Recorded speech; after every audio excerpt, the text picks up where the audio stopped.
अध्याय 141 आसन युद्ध। जब त्रिशूल डांस सिटी हवेली में वापस आया जहां मिनोस पहले गए थे तो उनके आसपास का स्थान तेजी से हिल गया। वह जिस जगह पर था उसे देखकर एमिलिन ने तुरंत उस जगह पर पहली बार नजर डाली और अपने आसपास की जांच की। मिनोस ने अपना निजी आंगन छोड़ दिया था जहां कोई और नहीं था। फॉक्स ने सशंकित स्वर में पूछा, मुझे इस जगह का पता नहीं। हम कहाँ हैं? येलो शहर की घटनाओं के बाद कभी भी स्थानीय साम्राज्य समाप्त नहीं हुआ था। मिनोस नहीं चाहता था कि वह खुद को संपर्क करे क्योंकि जहां वह भी असाध्य बहुत सारा ध्यान आकर्षित करता है। उसे एक ही स्थान पर इतने लंबे समय तक रहने में भी कोई परेशानी नहीं थी क्योंकि वह वास्तव में उसी स्थान पर था जो वह अपने लिए चाहता था। इसके अलावा सूखा शहर इतना दिलचस्प नहीं था कि 9 पूंछ वाली ऑक्सफोर्ड के लिए उत्सुक हो। वैसे भी उसने इतने समय तक युवा स्टुअर्ट का क्षेत्र कभी नहीं देखा था। बटलर डिलियन ने अपने चेहरे पर मुस्कान के साथ उत्तर दिया, ये युवा मास्टर का आंगन है, उसके क्षेत्र के अंदर। आप बाद में कर सकते हैं लेकिन अब हमें बात जल्दी करनी होगी।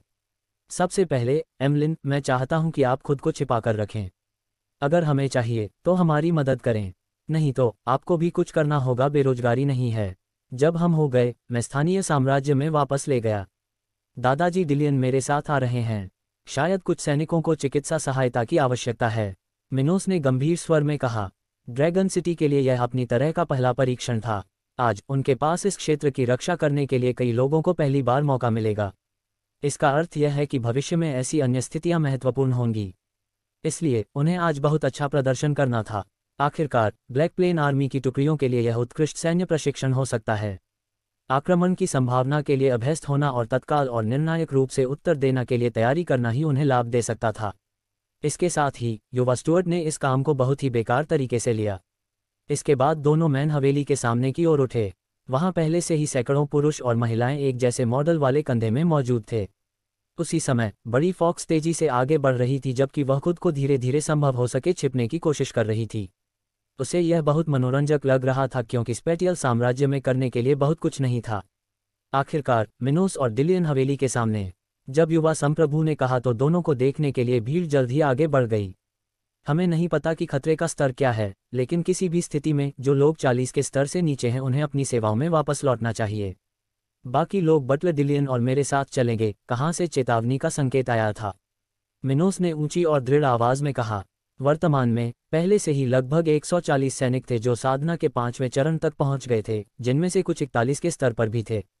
अच्छी ही शत्रु सेना कितनी भी हो, यदि यह ग्रुप पर्याप्त नहीं था तो अन्य सेनाओं को 40 के स्तर से नीचे ले जाने से कोई फर्क नहीं पड़ता।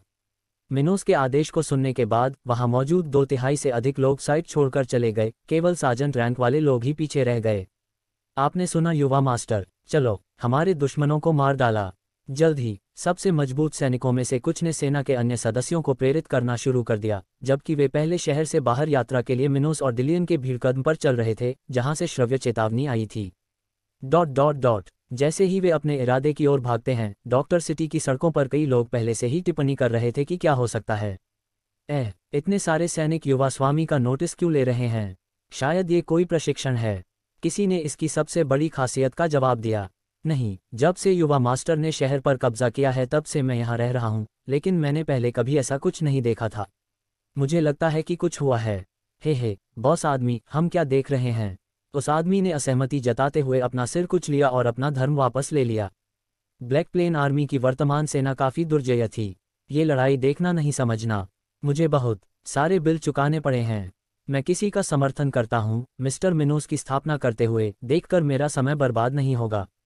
जब वह अपने व्यवसाय में वापस गई तो उसने सोचा।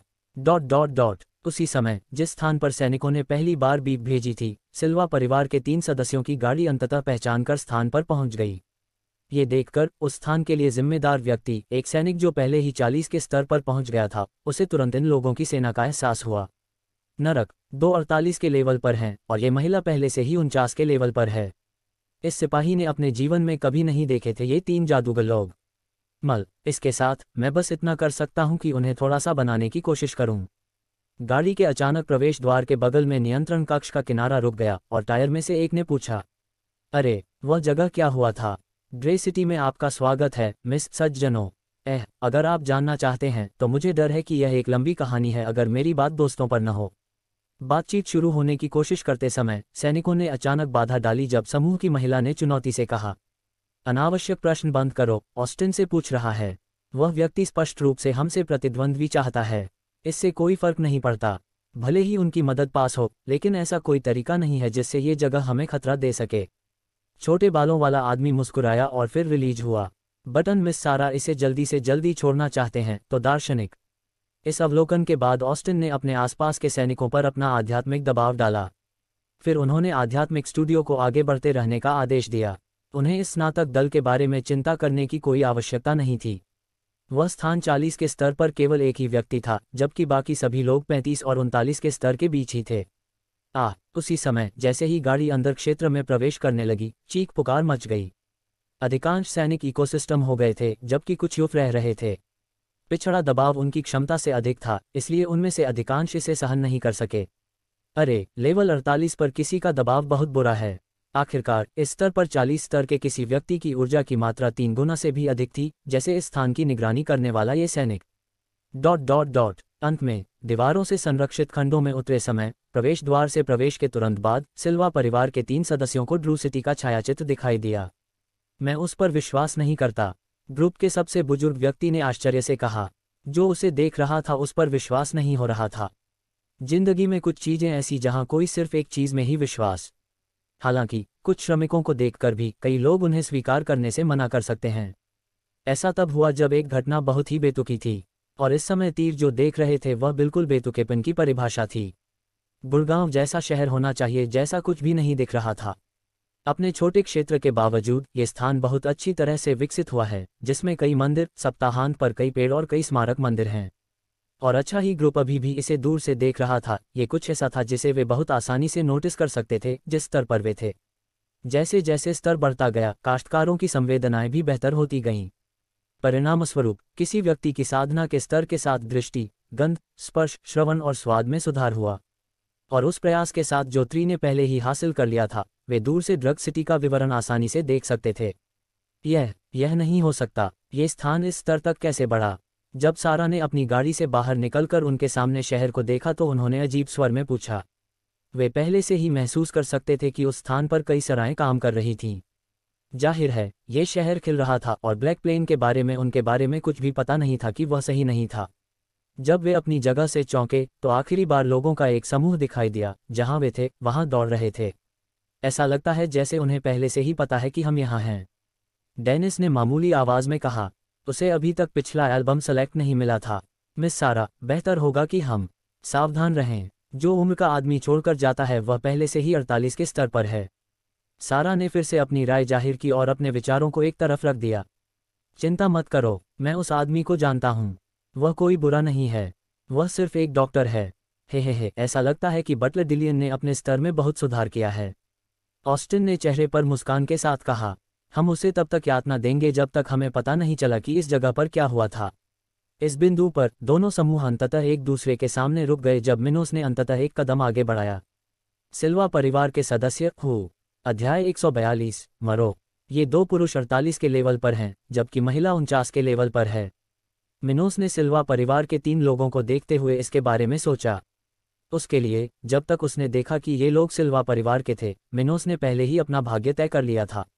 वह कोई ऐसा व्यक्ति नहीं था जो पूरे परिवार को मार डालेगा, लेकिन जो लोग उसके पीछे आए या उससे किसी तरह से उकसाया, वे सबसे बुरी उम्मीद कर सकते थे। लेकिन खैर, उसने पहले से ही तय कर दिया था कि इन स्टूडियो से कैसे निपटना है। मिनोस अभी भी जानना चाहता था कि वे यहाँ क्या कर रहे हैं। अरे, मैं क्या जान सकता हूँ कि तुम मेरे शहर में क्या कर रहे हो? उसने अंशांकन से पूछा। उसे दूसरे पक्ष का अपमान करने की कोई बर्बादी नहीं थी। अगर हम इसमें शामिल होना चाहते हैं तो हम ऐसा करेंगे।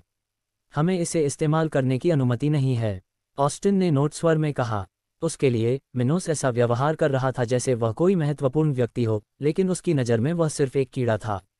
इसके तुरंत बाद सारा सिल्वा ने उत्सुकता से कहा, ओह, ऐसा लगता है कि युवा मिनोस अपने पिता से भी अधिक जीवंत हैं। केवल 17 साल का है और पहले ही 40 स्तर तक पहुंच चुका है। उसने अजीब तरह से हंसते हुए एक क्षण के लिए रुकी और फिर बोली, मुझे लगता है कि इसका संबंध इस जगह से है कि इस जगह पर किस तरह का सुधार हुआ है। आप हमें इसके बारे में बताएं कि नौकरी क्यों नहीं? हम आपको एक मौका दे सकते हैं, युवा स्टुअर्ट की ओर से कहा गया। मैं देख रहा हूं कि बटलर डिलियन भी बहुत अच्छा कर रहा है। मुझे आश्चर्य है कि उसकी उम्र में इतनी तेजी से विकास हो सकता है। डिलियन ने बस उसे देखकर मुस्कुराया और कहा, हा, सारा सिल्वा, मैंने बहुत दिनों से उसका चेहरा नहीं देखा। मुझे नहीं पता कि तुम यहाँ क्यों आई हो, लेकिन दुर्भाग्य से ये जीवन की सबसे बड़ी गलती थी। ये लोग नवीनीकृत करने वाले हैं। सबसे सिल्वा परिवार की परंपरा से बुजुर्ग व्यक्ति ने साथियों के साथ ये कहा। उसके लिए अनगिनत लाभ क्या थे? केवल सच्ची ताकत ही परिणाम देती है। उनके और सिल्वा परिवार के कई लोगों का यही मानना था। हा, आप बहुत आश्वस्त हैं, लेकिन मुझे कहना होगा कि आज यहाँ जिन एकमात्र लोगों को मौके की जरूरत है वे आप ही हैं। इसके बाद मिनोस ने अपने सैनिकों को कार्रवाई करने का संकेत दिया। वहां उनमें से लगभग 100 लोग थे, और जब उन्होंने इन तीनों को दूर से देखा तो प्रत्येक ने पहले ही अपने युवा स्वामी की योजनाओं को सुन लिया था। वे 3 समूहों में विभाजित हो जाएंगे। एक में 50 सैनिक होंगे जो दुश्मनों के बीच सबसे मजबूत व्यक्ति सारा नाम की महिला का सामना करेंगे, जबकि अन्य 2 समूह, प्रत्येक में लगभग 25 सैनिक, अन्य 2 से निपटेंगे। मिनोस इस महिला की देखभाल करना चाहता था क्योंकि उसके सैनिकों और उसके बीच के स्तर में बड़ा अंतर था। इस प्रकार यदि वे सावधान न होते तो इनमें से कई सैनिक उसके हाथों मर सकते थे। अन्य 2 के संबंध में मिनोस को विश्वास था कि ये दोनों समूह उसके समर्थन से बिना किसी महत्वपूर्ण समस्या के उन्हें हरा सकते हैं। आखिरकार भले ही वे ऊंचे स्तर पर थे, फिर भी वे मध्य महाद्वीप के उत्तर के कुलीन परिवारों के सदस्य ही थे। इसके साथ उनमें से कोई भी युवा रूथ की तुलना नहीं कर सकता था, जिसके पास सिल्वर ग्रेड की कई तकनीकें थीं। अकेले मिनोस इन दोनों में से एक को पहले ही हरा सकते थे। निश्चित रूप से वह रूथ को उसकी सिल्वर ग्रेड तकनीकों के साथ 46 के स्तर पर नहीं हरा सका, लेकिन वह निश्चित रूप से लेवल 48 और ब्लैक ग्रेड तकनीकों के साथ सामान्य कृषकों के लिए एक मैच होगा। लेकिन निस्संदेह यह उतना ही चुनौतीपूर्ण मुकाबला होगा जितना आध्यात्मिक टूर्नामेंट में युवा ट्रॉय के साथ हुआ था। और चूंकि यहाँ लक्ष्य सिर्फ हत्या करना था, युवा स्टुअर्ट इन लोगों से सीधे लड़ाई नहीं करेगा। नहीं, इन विरोधियों में से किसी एक का अकेले सामना करना मूर्खता होगी। ऐसी स्थिति में सही काम यह होगा कि मिनोस समूह के पास मौजूद संख्यात्मक लाभ का लाभ उठाया जाए और दुश्मन समूह को नष्ट कर दिया जाए। जोखिम लेने का कोई मतलब नहीं था, सिर्फ इन लोगों को एक रोमांचक लड़ाई देने का। नहीं, ये कोई मजाक नहीं था। यदि वे शुरू से ही अपने पास मौजूद हर चीज के साथ नहीं लड़ते, भले ही वे जीत जाते, निस्संदेह हताहत होते। और यह मिनोस के लिए अस्वीकार्य था क्योंकि इस स्थिति में उसके पास संख्यात्मक लाभ था। वैसे भी जल्दी से जो दर्जनों लोग मिनोस के साथ यहाँ थे, वे 3 समूहों में अलग हो गए और अपने लक्ष्यों पर हमला करने की तैयारी कर रहे थे। हा, ऐसा लगता है कि ये कीड़े सोचते हैं कि वे हमारे खिलाफ जा सकते हैं, सिर्फ अपनी संख्या के कारण। डेनिस ने अपने चेहरे पर हास्यास्पद मुस्कान के साथ ऐसा कहा। उसे यह सारा विरोध निरर्थक लगा।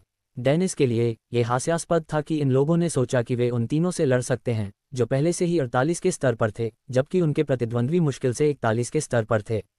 क्या उन्हें स्तरों के बीच का अंतर समझ में नहीं आया? जब तक उनके पास उच्च स्तरीय तकनीकें नहीं होंगी, उच्च स्तर के लोगों से लड़ना असंभव होगा। लेकिन पहाड़ी लोगों के इस समूह के लिए सिल्वा परिवार द्वारा प्रदान की गई तकनीकों से बेहतर तकनीकें प्राप्त करना असंभव होगा। ये सुनने के बाद ऑस्टिन लड़ने के लिए तैयार हो गया, जैसा उसने कहा था। हम इन पहाड़ी लोगों को सिखाने जा रहे हैं कि एक बड़े परिवार में लड़ाई कैसे होती है। अगर आपको इन कीड़ों के साथ बहुत काम करना है, तो हम बस उस बच्चे को पहले रखते हैं। ऐसा होने के बाद उनमें से बाकी लोग लड़ने की उम्मीद खो देंगे। सारा फिर 50 के समूह की ओर मुड़ी और अपनी गर्दन इधर उधर घुमाई, जबकि अजनबियों की आवाज़ें सुनाई दे रही थीं। यह एक अच्छी लड़ाई होगी, हा। इस बिंदु पर अंततः मिनोस के दर्जनों सैनिकों ने एक के बाद एक अपनी तकनीकों को सक्रिय करना शुरू कर दिया। विंड पाम, ... दुनिया पर हथौड़ा चलाना, गड़गड़ाहट। अचानक ये स्थान युद्ध का एक अराजक क्षेत्र बन गया, जिसमें कई ब्लेड, मुके, प्रक्षेप्य और कई अन्य प्रकार के हमले अगल बगल से भेजे गए, जिससे हवा कट गई और इस स्थान पर लड़ाई के छोटे छोटे निशान बन गए। बूम! जैसे ही अराजक संघर्ष शुरू हुआ, मिनोस ने तुरंत अपनी तकनीकों को सक्रिय कर दिया और दोनों व्यक्तियों की दिशा में तलवार से हमला कर दिया। अविनाशी शरीर, विस्फोटक कदम, स्थानिक तलवार। वह इस तथ्य के कारण अपनी समर्थन तकनीक का उपयोग नहीं करना चाहता था कि कई सहयोगी इस स्थान पर लड़ रहे थे, और चूंकि वह अभी भी अपनी भक्षण कला को इस हद तक नियंत्रित नहीं कर सका कि इसका उसके सहयोगियों पर कोई प्रभाव नहीं पड़ा, इसलिए इसका उपयोग यहाँ करना एक गलती होगी। यह उल्लेख करने की आवश्यकता नहीं है कि उनके और उनके शत्रुओं के बीच खेती में बहुत बड़ा अंतर था। इस मामले में भले ही वह अपने सहयोगियों की उपेक्षा कर सके, फिर भी उसे अपनी समर्थन तकनीक को सक्रिय करने से लगभग कोई वास्तविक लाभ नहीं होगा। इसके बाद मिनोस ने अपनी तलवार से ऊर्ध्वाधर और क्षैतिज वार करते हुए युद्ध के मैदान में तेजी से आगे बढ़ना शुरू कर दिया। बेहोश 70 सेंटीमीटर से अधिक लंबे ब्लेड हवा को काटते हुए दुश्मन समूह के 2 लोगों की ओर तेज गति से यात्रा करते हुए दिखाई दिए। हे, क्या ये लड़का अभी भी लड़ाई में शामिल होना चाहता है? वह जबकि ऑस्टिन बोलना चाहता था, उसे अचानक मिनोस द्वारा बनाए गए ब्लेड में निहित अविश्वसनीय ताकत का एहसास हुआ। उनमें से प्रत्येक लगभग उसके अपने हमलों जितना ही मजबूत था। आह, बकवास! वह खुद पर चिल्लाना चाहता था, लेकिन अब बहुत देर हो चुकी थी। उसे इस हमले से खुद को बचाना था। पृथ्वी ढाल। ऑस्टिन ने तुरंत अपनी रक्षा तकनीक प्रसारित की, जबकि लगभग उसी समय एक बड़ी गोल ढाल उसके सामने दिखाई दी। ये कंक्रीट के एक टुकड़े की तरह दिखता था, जो इसे इस्तेमाल करने वाले के शरीर के एक बड़े हिस्से को ढकता था। बूम! जब अंततः ऑस्टिन की रक्षा से टकराया तो एक विस्फोट हुआ। इसके तुरंत बाद सुनहरे आदमी का शरीर दूर जा गिरा और उसकी पीठ वहां मौजूद एक चट्टान से जा टकराए। लेकिन ऑस्टिन के पास जो कुछ हुआ उस पर पछतावा करने का कोई मौका नहीं था, क्योंकि कई बार पहले से ही उसकी ओर आ रहे थे। आखिरकार वह पहले मिनोस के सैनिकों के हमलों से बचने में कामयाब रहा होगा, लेकिन अब स्थिति अलग थी।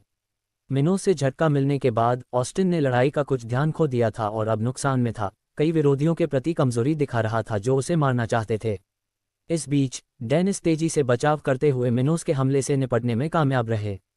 वह ऑस्टिन से अलग थे और उन्होंने युवा स्टुअर्ट को कम नहीं आंका था। उसने तुरंत ही अपने ऊपर फेंके गए ब्लेड के बल को महसूस कर लिया था, इसलिए उसने इस हमले को अपने शरीर पर पड़ने से रोकने के लिए सब कुछ किया था। अविश्वसनीय! ये युवक सचमुच राक्षस है। उसने इसके बारे में सोचा, जो अभी हुआ था उसे आगे बढ़ाते हुए। और न केवल मिनोस के वार शक्तिशाली थे, बल्कि उसके अधीनस्थों के वार भी काफी सभ्य थे। ऐसा लगता है कि यह मिनोस अपने सभी अधीनस्थों को ब्लैक ग्रेड तकनीकों से प्रशिक्षित कर रहा है। उन तीनों में से जो बेहतर स्थिति में था वह अपने दो साथियों पर चिल्लाया। इस बात से उन्हें बहुत सदमा लगा। आखिरकार उन कुलीन परिवारों में भी, जिनमें कई विशेषज्ञ थे, ऐसा करने का साहस नहीं था। क्या उसे इन मातहतों द्वारा धोखा दिए जाने का डर नहीं है? अपने ऊपर आने वाले हमलों से बचते हुए और कभी कभी खुद का बचाव करते हुए उसने मन ही मन सोचा। आध्यात्मिक दुनिया में परिवार लगभग हमेशा अपनी सबसे मूल्यवान तकनीकों की रक्षा करने की कोशिश करते हैं, अपनी शक्ति को अजनबियों पर खत्म होने से रोकते हैं। इस वजह से मिनोस जो कर रहा था वह इन लोगों को बहुत खतरनाक लग रहा था। खैर, लड़ाई जारी थी, लेकिन फिलहाल किसी की मौत नहीं हुई थी। तीनों मुश्किल से हमला करने में कामयाब रहे थे, क्योंकि उन्हें खुद को बचाने और कई हमलों से बचने की चिंता थी। नतीजा ये हुआ कि ये बेहद विवादित लड़ाई थी, जिसमें दोनों पक्ष संतुलन में नजर आ रहे थे। इस बिंदु पर जब समूह नेता ने सोचा तो अंततः उसने अपना मन बना लिया। मुझे इस मिनोस को वैसे भी मारना होगा, अन्यथा वह भविष्य में मेरे सिल्वा परिवार को नष्ट कर देगा। इस लड़ाई के दौरान युवा स्टुअर्ट ने जो शक्ति प्रकट की उससे वह बेहद हैरान थी। तो वह अंततः तेजी से उस ओर बढ़ गई जहां मिनोस था। उसे महसूस हुआ कि उसकी ऊर्जा खत्म हो रही थी, और भले ही वह लगभग 48 स्तर के कृषकों जितना ही मजबूत था, वह उससे कहीं अधिक मजबूत थी। मरना, तार काटना। अचानक कई तार तेज गति से हवा से गुजरते हुए मिनोस की गर्दन की ओर कट गए। जूम! वह इस प्रहार से उसे मार डालना चाहती थी, जिससे उसके परिवार पर कोई भी खतरा खत्म हो जाए। अध्याय 143, एक हाथ खोना। जबकि आसपास के क्षेत्र में घूम रहे सभी लोगों ने ये दृश्य देखा।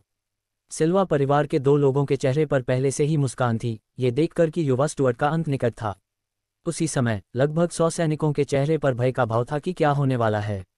सारा ने तार मिनोस के मुखियाओं को फांक दिया और करीब आ रहे थे, और उन्हें लगभग अप्रभावी रूप से खत्म कर दिया गया था। नहीं, उनमें से कई अंकुर चिल्लाए।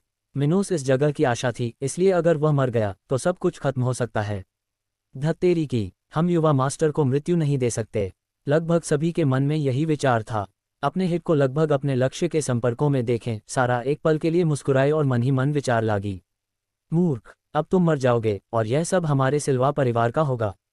उसे यकीन था कि लड़ाई खत्म हो जाएगी। उसे ऐसा लग रहा था जैसे कि उसका कोई लोड हो गया हो। जब उसे लगा कि उसके बाल हवा में उड़ गए हैं तो वह खुशी से मुस्कुरा उठी। वाह! पाओ! अचानक कुछ प्रोटोटाइप वाला होता है जब एक हाथ उस स्थान पर उड़ता है। जब तारे मिनोस का सिर काटने वाली ही थी तो 2 मीटर से अधिक ऊंचाई वाला एक आध्यात्मिक जानवर सामने आया और हमलों पर रोक लगा दी। लेकिन इतना ही नहीं, एक सेकंड के एक हिस्से में 6 पूंछ वाली बड़ी फॉक्स पूरी गति से उस ओर दौड़ती है जहां वह महिला थी, और अपने पंजों का उपयोग करके इस दुश्मन को मारने की कोशिश की। हालांकि कैसल स्तर पर फिर भी सारा अभी भी समय पर सेना को नियंत्रित करने में सफल रही, और एमिलिन के शक्तिशाली हमलों से मारे जाने के बजाय उसका केवल एक हाथ खो गया था। सारा को दूर फेंक दिया गया, जिससे उसकी पीठ एक चट्टान से जोर से टकरा गई, जबकि उसका हाथ वहीं गिर गया जहां वह पहले थी। अरे, वह दुखी जानवर कहां से आया? वह अपने एक अंग के दर्द को दूर करने की कोशिश करती हुई चिल्लाने लगी। जैसे जैसे वह नामांकित हो रही थी, उसके कंधे से कालापन रूप से बह रहा था। और हालांकि वह घावों को सील करने के लिए अपनी आध्यात्मिक ऊर्जा का उपयोग कर सकती थी, लेकिन कुछ समय बाद ही जब वह आवेशों से आवेश में थी तब भी उसने अपना काफ़ी खून खो दिया। जब उन्होंने अनाउंसमेंट में ये बेहतरीन वाला बदलाव देखा तो केवल बटलर डिलियन को शांति मिली। उसे सबसे पहले ही पता चला था कि एमिलिन उस जगह पर भंडारण कर रही थी, इसलिए उसे यकीन था कि मिनोस को कुछ नहीं होगा। लेकिन ब्लैक प्लेन आर्मी के सैनिकों और सिल्वा परिवार के 2 लोगों के लिए यह बहुत मजबूत था। न केवल मिनोस को अपना सिर रेस्ट से तोड़ दिया गया था, बल्कि उसका आक्रामक सारा वह था जो इस बदले में टूट गया था। अरे, ये कौन सा आध्यात्मिक जानवर है? ऑस्टिन ने अंततः पूछा, लेकिन डेनिस ने और भी अधिक दावे के साथ जवाब दिया, भूल जाओ, सबसे महत्वपूर्ण बात यह है कि यह जानवर पहले से ही छठे चरण में है। उसी समय जब 2 लोग इस आध्यात्मिक जानवर की उपस्थिति के बारे में बात कर रहे थे, उनकी पूंछ 6 और केवल 3 पैर थे। मिनोस के सैनिक भी पहले से ही सिद्धांत में थे।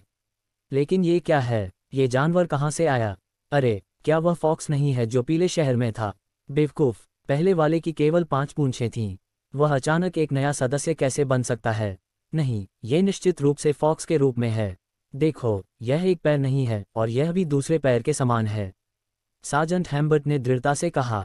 उसने तब देखा जब एमिलिन ने डाकू गुल को खा लिया था और इससे हैम्बर्ट को गहरा सदमा लगा था। तो वह एमिलिन की शक्ल कभी नहीं भूलेगा। चिल्लाने के बाद उन सभी ने अपना ध्यान उन लड़ाइयों की ओर लगाया जो वे लड़ रहे थे। बूम! जब सारा को लगा कि एक ही समय में कई हमले हो रहे हैं, यह उन 50 सैनिकों के लिए एक अच्छा मौका था जो इससे लड़ रहे थे। उन्होंने अपनी अधिकांश आध्यात्मिक ऊर्जा खो दी थी और एक हाथ भी खो दिया था। परिणामस्वरूप सारा सिल्वा की सुरक्षा में सैनिकों की उपस्थिति प्रकट हुई जो इस शत्रु पर टूट पड़े थे। न केवल वह पहले इन लोगों के लगभग सभी हित से बच गई थी, बल्कि इन सैनिकों से युवा मालिक की जान भी लगभग ले ली थी। मर जाओ अपनी कुटिया। अलग अलग तरह की रिसर्च जारी की गई जिससे ऊर्जा के कई रूप बने जो हवा के माध्यम से सारा की ओर चली गई। गड़गड़ाहट, कमीना, अगर यह जानवर नहीं होता। वह इन सभी लोगों के साथ एक साथ कोस रही थी, जिसमें उन्होंने अपनी सारी ऊर्जा बचाने के लिए खुद को शामिल कर लिया। 50 लोगों द्वारा किए गए हमले को उसने युवाओं में नहीं ले लिया। नहीं, ये बेतुका होगा। आखिरकार उनका स्तर अभी इतना ऊंचा नहीं था कि वह ऐसा कुछ कर सकें। आध्यात्म राजा चरण से लेकर परमाणु तक के बीच ऊर्जा में अंतर इतना महत्वपूर्ण नहीं था। इसलिए साधना के 5वें चरण में विभिन्न कलाकारों के समूह के साथ मिलकर अभी भी एक कठिन काम होगा। इसी तरह जबकि सारा उस समूह से खुद को बचाने के लिए अपनी सेना का इस्तेमाल कर रही थी जिसने उस पर हमला किया था, एमिलिन युद्ध के मैदान के बीच के घर में थी और देख रही थी कि क्या हो रहा है। उन्होंने विशेष रूप से वही भूमिका निभाई जैसा कि मिनोस ने स्टॉक में किया था, केवल तब के लिए हस्तक्षेप करना जब ब्लैक प्लेन आर्मी के समूह में से किसी एक के जीवन को खतरा था।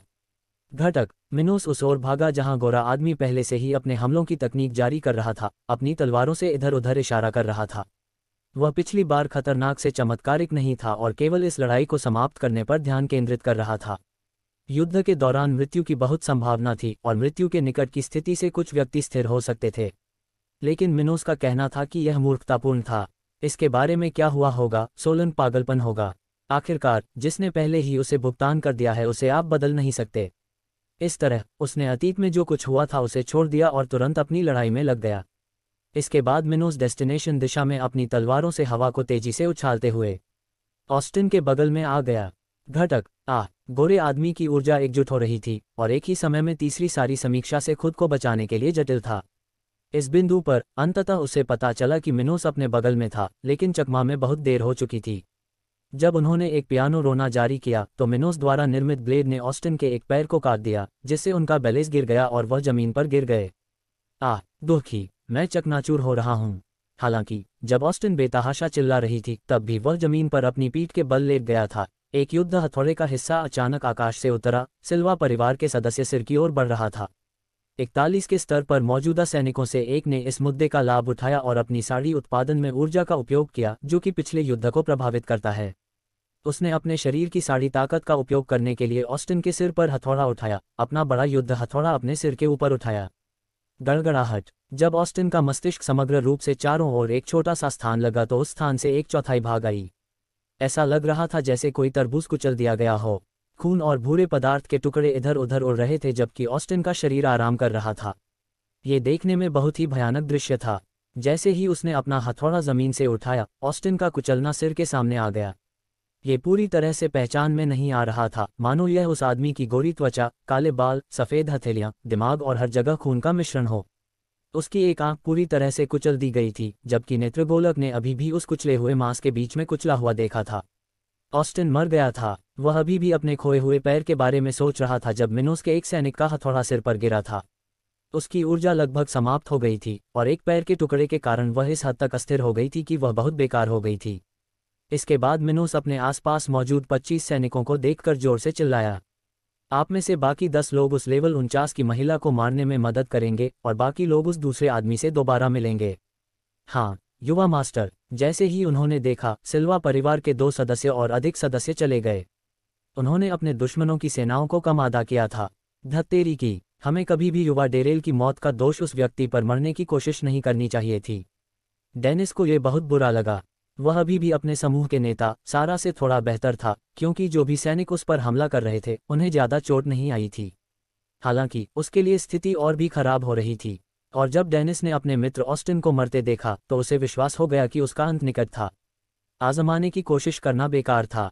आखिरकार इस जगह पर छठे चरण का एक जानवर था, और जहां तक बलिदान की बात है, खैर ऐसा करने के लिए उसके पास वह सब कुछ नहीं था जो उसे करना चाहिए। और अगर उसने भी ऐसा किया तो वह आध्यात्मिक जानवर अभी भी मिनोस की रक्षा कर सकता है, इसलिए उसकी जगह वैकल्पिक होगी। अध्याय 144 युद्ध का अंत। लड़ाई कुछ समय तक जारी रही, जिसमें सारा को 60 सैनिकों और डेनिस को 40 सैनिकों का सामना करना पड़ा। मिनोस भी डेनिस से प्रारंभिक मदद कर रहा था, जब भी कोई मौका होता तो अपने हमले भेजता था। जब सिल्वा परिवार के शेष 2 सदस्य लगभग अपनी ऊर्जा के अंत पर थे तो महिला खतरनाक स्वर में चिल्लाए, तुम्हें इस दिन पचाना पसंद है। सिल्वा परिवार हमारी यात्रा को सस्ता नहीं बनाएगा। हा, सिल्वा परिवार पहले से ही मेरा दुश्मन है। अगर मैंने आपकी सेना के कुछ और सदस्यों को मार डाला तो क्या दिखता है। मिनोस ने चेहरे पर मजाकिया व्यवहार पूछे गए। उनके लिए इस तरह की धमकियों का कोई मतलब नहीं होगा। विद्वेष बहुत पहले ही पैदा हो चुका था। अगर ऐसा नहीं था तो वे भी मिनोस से इससे भी बदतर कुछ की उम्मीद कर सकते थे, क्योंकि वे दुर्भावनापूर्ण स्कोडा के साथ आए थे। वह कलाकारी वादों पर विश्वास करने के लिए बोला नहीं था, या कोई व्यक्ति अपना स्वभाव बदल सकता है। बक्सा, मेल तो मेल ही रहता है, कितना भी अच्छा व्यवहार वाला न देखें। और आम कहावत है कि कोई शाश्वत शत्रु नहीं है, बल्कि यह केवल समकक्ष शक्तियां वाले लोगों के लिए ही मान्य थी। अन्यथा सबसे शक्तिशाली बिजली सबसे कमजोर को कुचलने वह जो चाहता है। यदि सिल्वा परिवार के बारे में वर्तमान ब्लैक प्लेन के बारे में सच्चाई पता चलती है तो वे निश्चित रूप से मिनोस की सेना को नष्ट कर देंगे। लेकिन युवा स्टुअर्ट के लिए भी यही सच था। यदि उसके पास शक्ति थी तो वह निश्चित रूप से सिल्वा परिवार के नेताओं में से एक था। लेकिन अब वह ऐसा नहीं कर सका, क्योंकि वह सबसे बेकार था। लेकिन देर सबेर एक पक्ष दूसरे पक्ष को नष्ट करने का प्रयास करना चाहता है। हालांकि मिनोस को दूसरे पक्ष की मदद करते हुए खुद को नुकसान नहीं पहुंचाना पड़ा। उतर कदम। इतना देखने के बाद मिनोस ने एक आखिरी हमला करने के लिए अपनी सारी शेष ऊर्जा का उपयोग करते हुए डेनिस की ओर भागा। इस समय तक डेनिस की ऊर्जा पहले से ही पूरी तरह से खत्म हो गई थी, इस समय तक कि वह किसी भी समय थकान से ग्रस्त हो सकती थी। इसके अलावा मिनोस की तकनीक हाई स्पीड वाली थी और इस आदमी पर चमत्कार हो सकता था।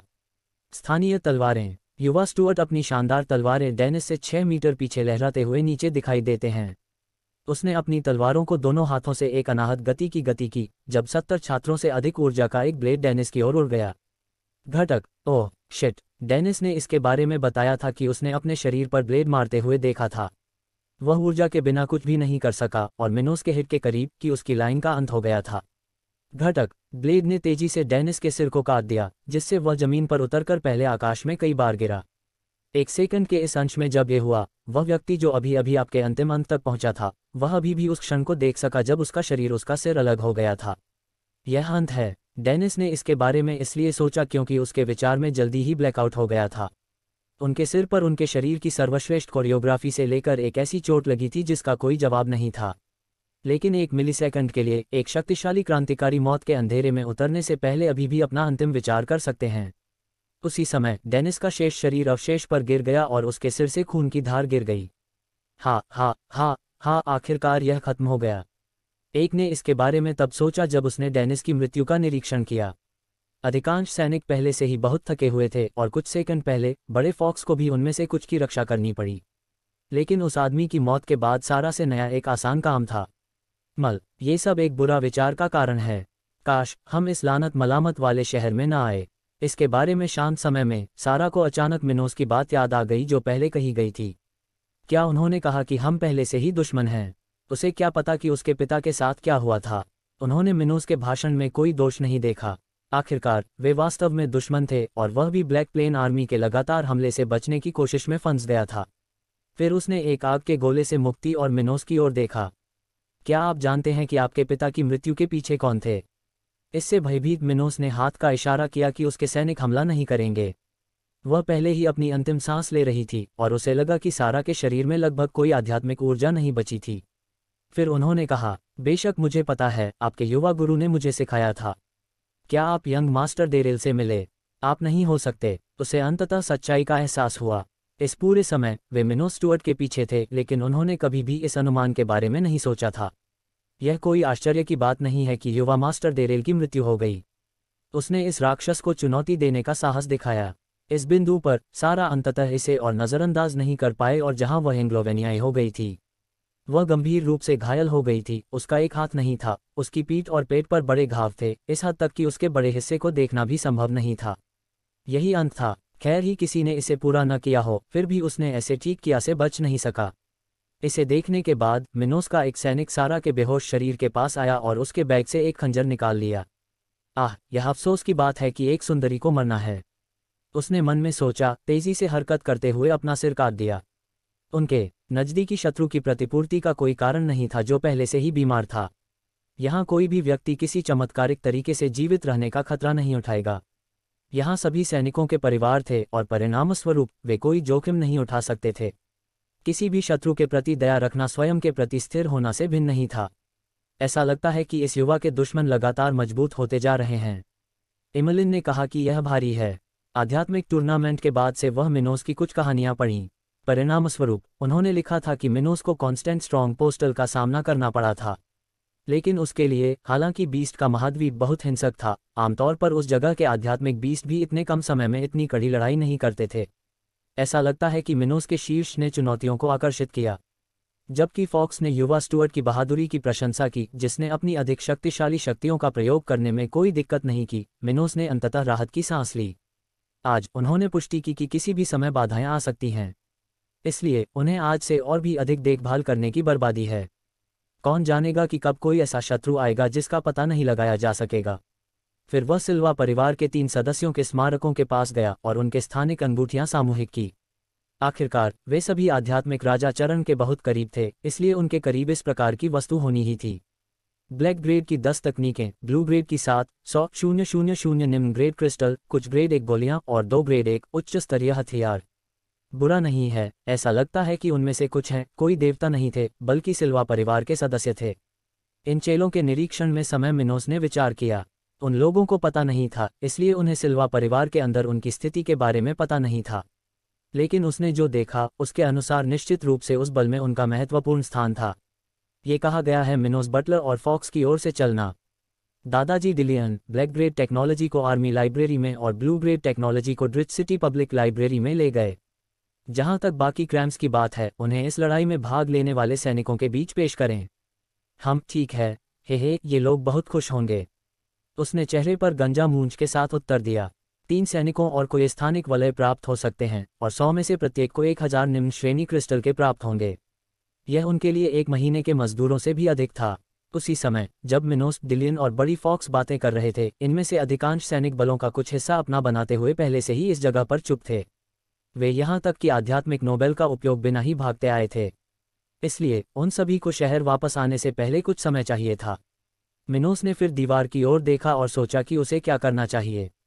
हमें निजीकरण दल की ताकत बढ़ेगी। मुझे लगता है कि बेहतर होगा कि हम अपने शेष आध्यात्मिक जनरलों को शहर के 4 प्रवेश द्वारों में बांट दें। उस स्थान पर कुछ मिनट तक आराम करने के बाद, जहां लड़ाई हुई थी, ग्रुप अंततः ड्रग सिटी में लौट आया। बेशक उन्होंने सिल्वा परिवार के 3 सदस्यों के शरीर और अवशेषों को जला दिया। ब्लैक प्लेन आर्मी सेना के लिए यह पहली परीक्षा थी और वे इसे कठिन जीत में पार करने में सफल रहे। सभी सैनिक और भी अधिक प्रेरित थे, जबकि कई पहले से ही अपने नए नामांकित क्रिस्टल में निवेश करने के बारे में सोच रहे थे। ये शहर उनका घर था और उनके घर में कुछ भी बुरा नहीं था। इस मामले में वे केवल मजबूत बनने की पूरी कोशिश कर सकते थे।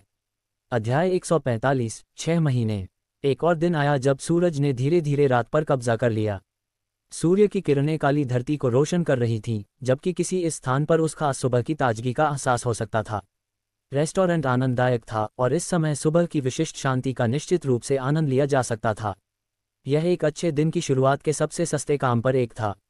करीब से देखने पर फसल के खेत उस स्थान पर लहलहा रहे थे जो हर फसल के मौसम के साथ तेजी से बढ़ रहा था। इस समय कई किसान पहले से ही लाइसेंस में काम कर रहे थे, इस जगह पर लगाए गए उपकरण से आने वाली सुखद सुगंध को सूंघ रहे थे। एक तरफ आम के पेड़ थे, दूसरी तरफ कई पेड़ों के पेड़ थे और कुछ ही दूरी पर कैम्बोला के पेड़ थे। पुरुष और महिलाएं इन नियुक्तियों की देखभाल कर रहे थे, जैसे कि वे लगभग हर दिन करते थे। सिल्वा परिवार के सदस्यों द्वारा किए गए हमलों में 6 महीने मारे गए थे। ड्रैगन सिटी ने इस अवधि में अपने कई सुधार जारी किए थे और पिछले कुछ महीनों में कोई हमला नहीं हुआ था। वैसे भी इस समय बढ़िया कद का और साधारण कपड़े वाला एक आदमी कई सामान वाली एक बड़ी डॉगी ले जा रहा था, जब वह संस्कृति के क्षेत्र से उस स्थान के पोर्टफोलियो की ओर जा रहा था। जैसे ही वह डांस चला गया, एक और आदमी के आटे के ढेर सारे गुच्छों से भरी एक और गुड़िया लेकर उसके पास आ गया। आह, आज का मौसम सुहावना है, आपको क्या नहीं लगता, बोगल? लेकिन नर मत बनो, हमें इसकी कटिंग जल्दी करनी है। जब वे अपना काम कर रहे थे तो डगल ने अपने दोस्त से बात करना शुरू कर दिया। वह बूढ़ा व्यक्ति जो येलो शहर में अपराधी था, मिनोस के एक सैनिक द्वारा अपंग जाने के बाद कई लोगों से गुजरा था और कई ज्वालामुखी स्थानों से घराने के बाद आखिरकार वह संगीत शहर में रुका। वह अभी भी लंबे समय तक जीवित रह सकता है, इसलिए अच्छी तरह से वह खेती नहीं कर सकता और मजबूत नहीं हो सकता। फिर भी डगल को जीवित रहने के लिए क्रिस्टल की आवश्यकता है और एक तरह से खेती पर आध्यात्मिक क्रिस्टल खर्च किए बिना एक किसान के रूप में उन्हें जो वेतन मिल रहा था, वह इस स्थान पर जीवन की उत्कृष्ट विशिष्टता प्रदान कर सकते थे। जब वह शहर में किसान था तब की तुलना में वह शहर में किसान था और भी बेहतर तरीके से रह रहा था। डुगल ने डाकुओं की जान छोड़ दी थी, लेकिन ऐसा इसलिए नहीं था क्योंकि वह एक इंसान था या उसके विचारों पर ध्यान दिया गया था। नहीं, उसके पास कोई विकल्प ही नहीं था। अपनी अपंग खेती के साथ डुगल अब अपराधी नहीं रह सका, केवल एक सामान्य व्यक्ति का जीवन ही उसे छोड़ रहा था। लेकिन जो कुछ हुआ उसमें डुगल को कोई नामांकन नहीं था। अतीत को बदला नहीं जा सका और अब उसके पास अपने जीवन के लिए अन्य योजनाएं क्या हैं? क्या पता उसका एक परिवार हो और वह इस जगह पर शांति से रह सके। उसका अपंग आध्यात्मिक साधना के साथ उसकी शारीरिक शक्ति अधिकतम 29 स्तर के किसी व्यक्ति की शक्ति के बराबर थी, इसलिए वह जीवित रहने के लिए केवल अधिक सरल कार्य ही कर सकता था। इस प्रकार डगल ने पाया कि यह उनके जीवन की आखिरी रिवाल्टेज को जीने के लिए सबसे अच्छी जगह है। लेकिन पहले वह ये नहीं जानता था कि यह स्थान उस व्यक्ति द्वारा उपयोग किया गया है जिसके साथ वह हुआ, जिसके लिए वह जिम्मेदार है। वैसे भी डगल अब सिर्फ एक किसान था जो ब्लैक प्लेन की संस्कृति के क्षेत्र में काम करता था। ... इस बीच लाल घाटी में एक विशिष्ट स्थान पर सफ़ेद जानवर और बाल वाला एक बूढ़ा व्यक्ति जंगल के बीच में एक चट्टान पर हमला हुआ था और वह शांति की खेती कर रहा था। वे कुछ ही दूरी पर 3 आध्यात्मिक राजा थे जो उनके पास आने के लिए सही समय की प्रतीक्षा कर रहे थे। ये सिल्वा परिवार के मुखिया ओटिस सिल्वा थे जो लाल घाटी के सबसे बड़े शहर के करीब जंगल के बीच में खेती कर रहे थे। समय समाप्त हो गया और जल्द ही बूथ लॉजिस्टिक्स ने अपना साधना सत्र समाप्त कर लिया। उसे अपने चारों ओर ठंड महसूस हो रही थी, जबकि जब वह बाहर निकली तो आकाश में बादल दिखाई दे रहे थे। ये स्थान बहुत महासागरीय था, लेकिन न तो अच्छा मौसम था और न ही पितामह का स्वभाव अच्छा था। ओटिस सिल्वा ने पिछले साल खेती के 5वें चरण में अपने बेटे और 6 अन्य साथियों को खो दिया था। फिर भी इसके जिम्मेदार लोगों ने अब तक अपने अपराध के लिए भुगतान नहीं किया था। उसे हल करने के लिए कई दिलचस्प बातें। आखिरकार वह ब्राउन साम्राज्य के महान परिवार में से एक का नेता था, लेकिन जब भी उनकी छुट्टियां हुईं तो उन्होंने अपने विवेक पर काम करने का अनुभव किया और खुद को रोक नहीं पाया। ये पता नहीं चलने के कारण कि उसके परिवार के खिलाफ कौन काम कर रहा था, यह एहसास हुआ कि यह एक ऐसी खुजली थी जिसे वह दूर नहीं कर सका। उसके पास बहुत सारे इलेक्ट्रॉनिक स्तंभ थे। जैसे ही उसकी नज़र उन 3 आदमियों पर पड़ी, उसने कहा, यदि अभी भी आपके पास इसके लिए कोई जिम्मेदार व्यक्ति नहीं है तो मेरे सामने आने के बारे में भी मत सुखाए।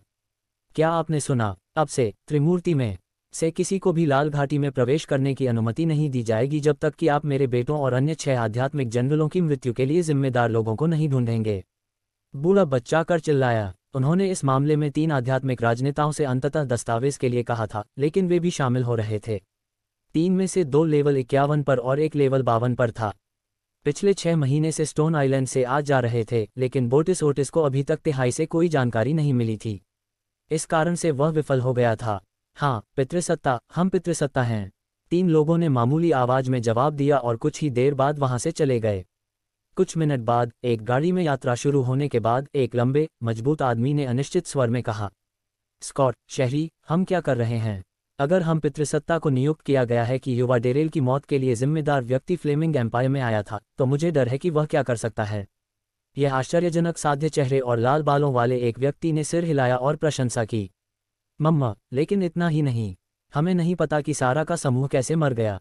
हम केवल इतना ही जानते हैं कि वे स्टोन आइलैंड छोड़ने के बाद मुख्य भूमि पर लौट आए थे। अपने दो सहयोगियों को संदेह व्यक्त करते हुए समूह के नेता शहरी, जो 52 के स्तर पर थे, ने एक दोस्त के लिए अपनी लाइन बंद कर ली और कहा, इस मामले में हम निश्चिंत हो सकते हैं कि इस मिनोस के मुद्दे को एक तरफ से मौत के घाट उतार दिया जाएगा। सारा भी साम्राज्य की सेना के खिलाफ जाने की कोशिश नहीं करेगा। हम पहले इसके पीछे के रहस्य को जानने की कोशिश करेंगे। अगर हमें पता चला कि क्या हुआ था, तो शायद हम पितृपक्ष को वह सब कुछ बता सकते हैं जो हमें पता चला है। शहरी ने मझोले आवाज में कहा।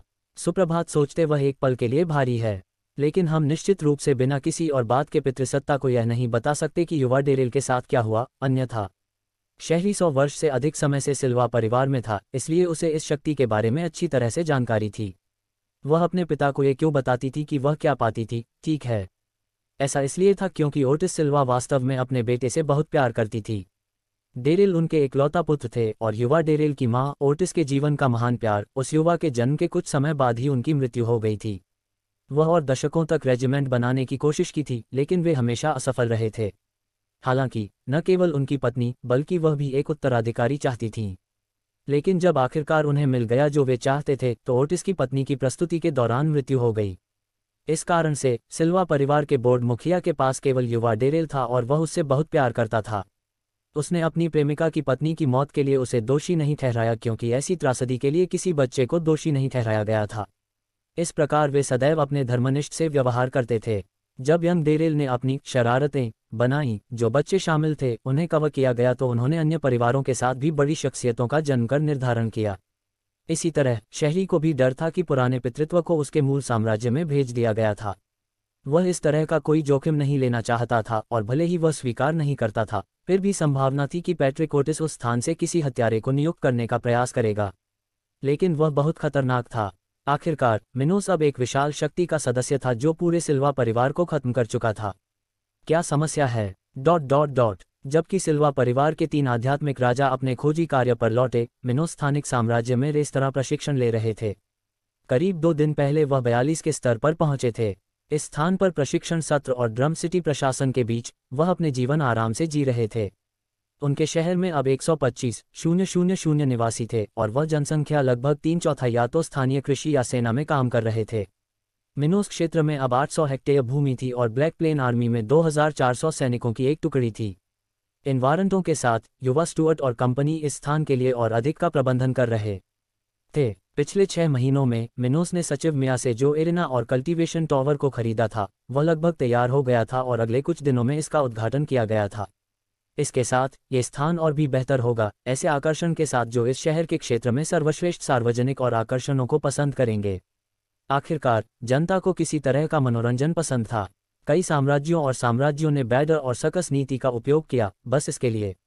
अधिकांश स्थानों पर सामान्य जनसंख्या कार्यशाला के कार्य के लिए उत्तरदायित्व था। इस प्रकार सरकारी अधिकारियों को अपनी सेवाओं के बदले में अपने वेतन के अलावा कुछ और भी देना होता था। एक उदास व्यक्ति का एक निश्चित स्थान पर व्यवसाय को नुकसान पहुंच सकता है। वैसे भी इन 2 जगहों के निर्माण के साथ आबादी के पास अपनी खेती की गति बढ़ाने के नए तरीके होंगे और वे अभी भी क्षेत्र में अन्य लोगों के संघर्ष का आनंद लेंगे, यहाँ तक कि इस जरूरी काम भी सीखेंगे। इस अवधि में शहर की दीवार में भी कुछ किसानी के काम थे। आखिरकार इस जगह में ऑटोमोबाइल से पहले धमाकियों को फायदा ही था। अध्याय 146 ड्राई सिटी कल्टीवेशन टॉवर 1। वर्तमान में शहर की दीवार में 5वें चरण में 80 सिपाही और चौथे चरण में 160 सिपाही थे। उन्हें ड्रू सिटी के 4 अलग अलग प्रवेश द्वारों में विभाजित किया गया था और उनकी उद्देश्य दीवार के आंतरिक क्षेत्र तक पहुंचने से पहले क्षेत्र में प्रवेश को लाभ हुआ था।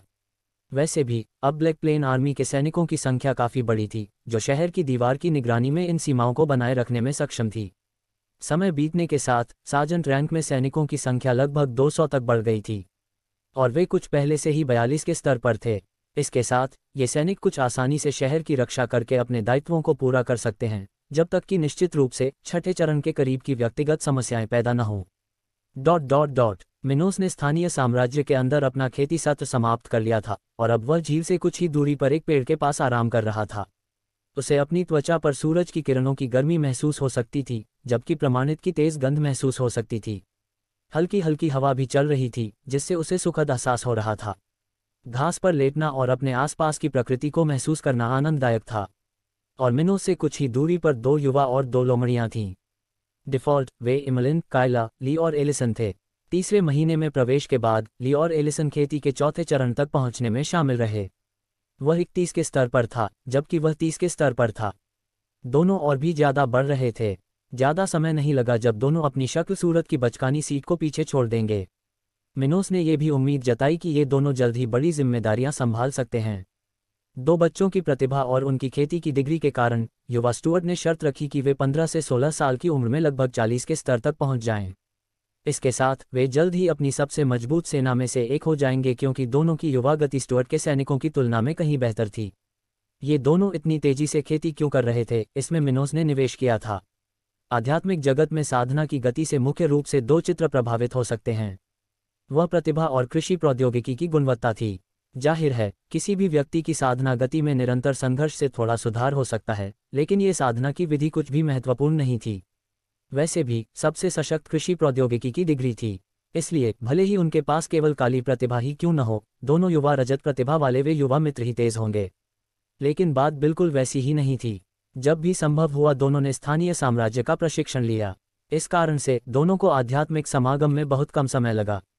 इसके अलावा स्थानीय साम्राज्य के स्तर पर उच्च आध्यात्मिक एकाग्रता के क्षेत्र में दिए गए दबाव ने खेती को और भी आसान बना दिया। यह कोई आश्चर्य की बात नहीं थी कि एकमात्र स्थानिक राज्य को बागवानी का संरक्षण कहा गया था।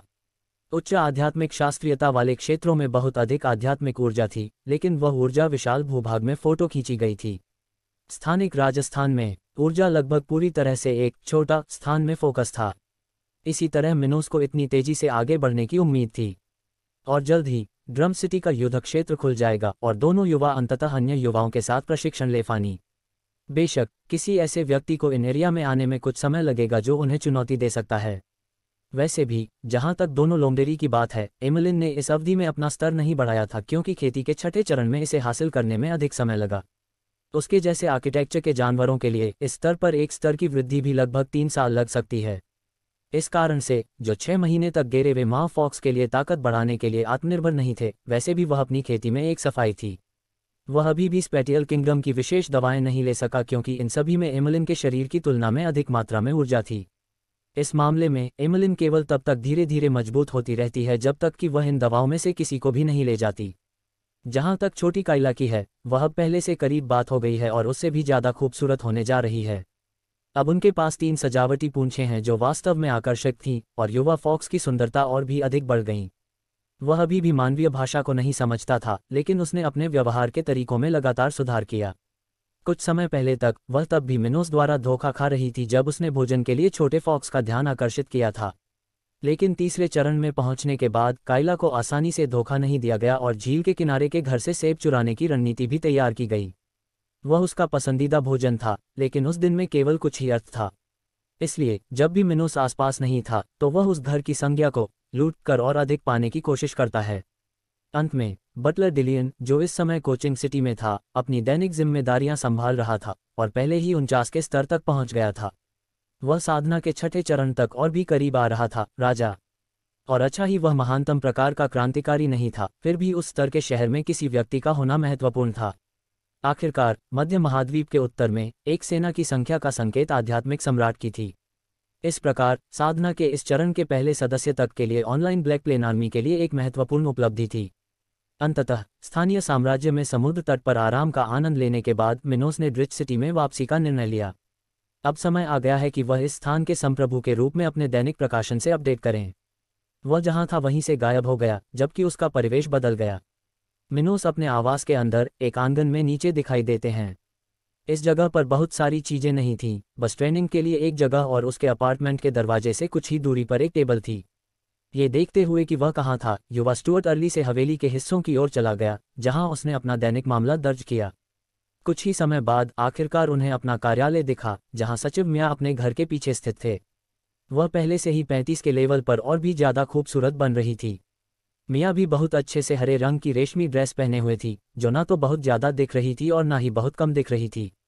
यह इस अवसर के लिए बिल्कुल सही अनुपात था। युवा सचिव ने अपने जीवन की गुणवत्ता में काफ़ी सुधार किया था और आज वह एक आरामदायक जीवन शैली जीवन में सक्षम थी, जिससे उन्हें बड़े कुलीन परिवारों की युवा महिलाओं की तरह की शानदार पोशाकें शुरू करने में मदद मिली। अंत में मिनोस ने अपना अधिगृहीत कर लिया और जल्दी ही अपने कार्यालय में चला गया। तभी उसने देखा कि एक अधेड़ उम्र का आदमी एक जगह पर एक सोफे पर आराम से उबड़-खाबड़ हो गया था और कुछ रिपोर्टें दोहराते हुए आध्यात्मिक चाय पी रहा था। वह रंग का सूट पहना हुआ था और उसकी मूंछें बिल्कुल काली जैसी थीं। ये बटलर डिलियन था, जो इस समय पहले से ही अपना दैनिक व्यवसाय संभाल रहा था। ये पता चलने पर कि कोई आ गया है, डिलियन ने उसे बंद कर दिया और दरवाजे की दिशा में देखा कि मिनोस गुजरात कहाँ जा रहा था। उसने चित्रांकन कर कहा, युवा मास्टर, मेरे पास अच्छी खबर है।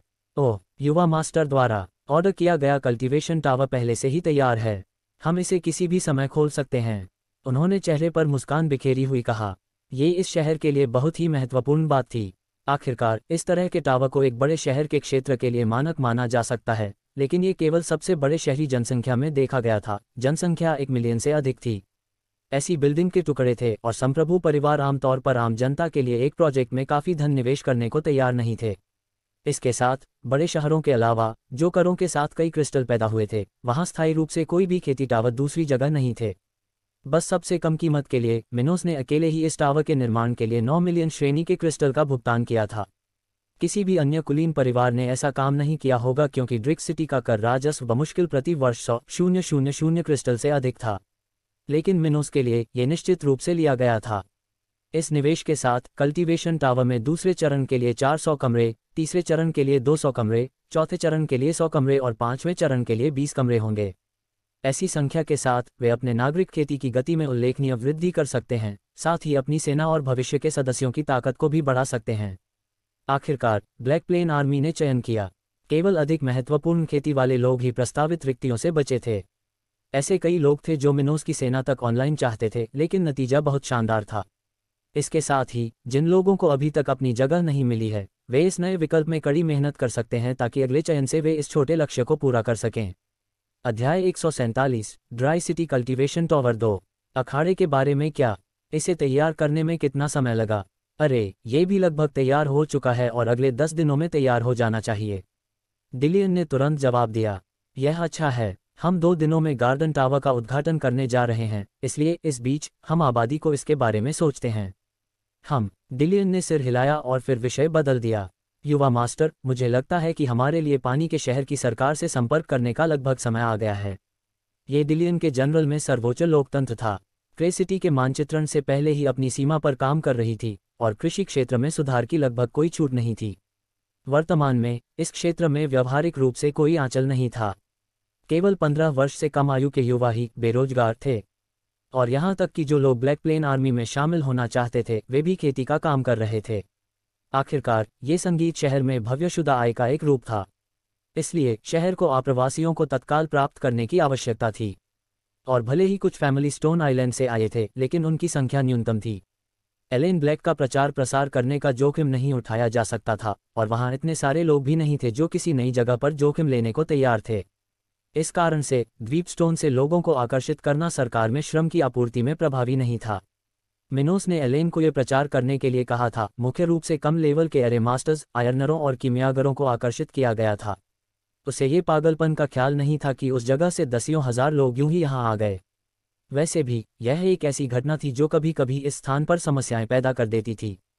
वे अधिक ध्यान आकर्षित नहीं कर सके, इसलिए इस स्थान के विकास को मुख्य रूप से बनाए रखने में काफ़ी समस्या हुई। उत्तरी मध्य महाद्वीप के काले मैदान के किसी भी हिस्से में अच्छा नहीं था, इसलिए लोग यहाँ ऐसे ही नहीं आए थे। संबद्ध छोटी आबादी वाले क्षेत्र में मिनोस को लंबे समय तक पेश किए जाने वाले श्रम से संबंधित मुद्दों का सामना करना पड़ा।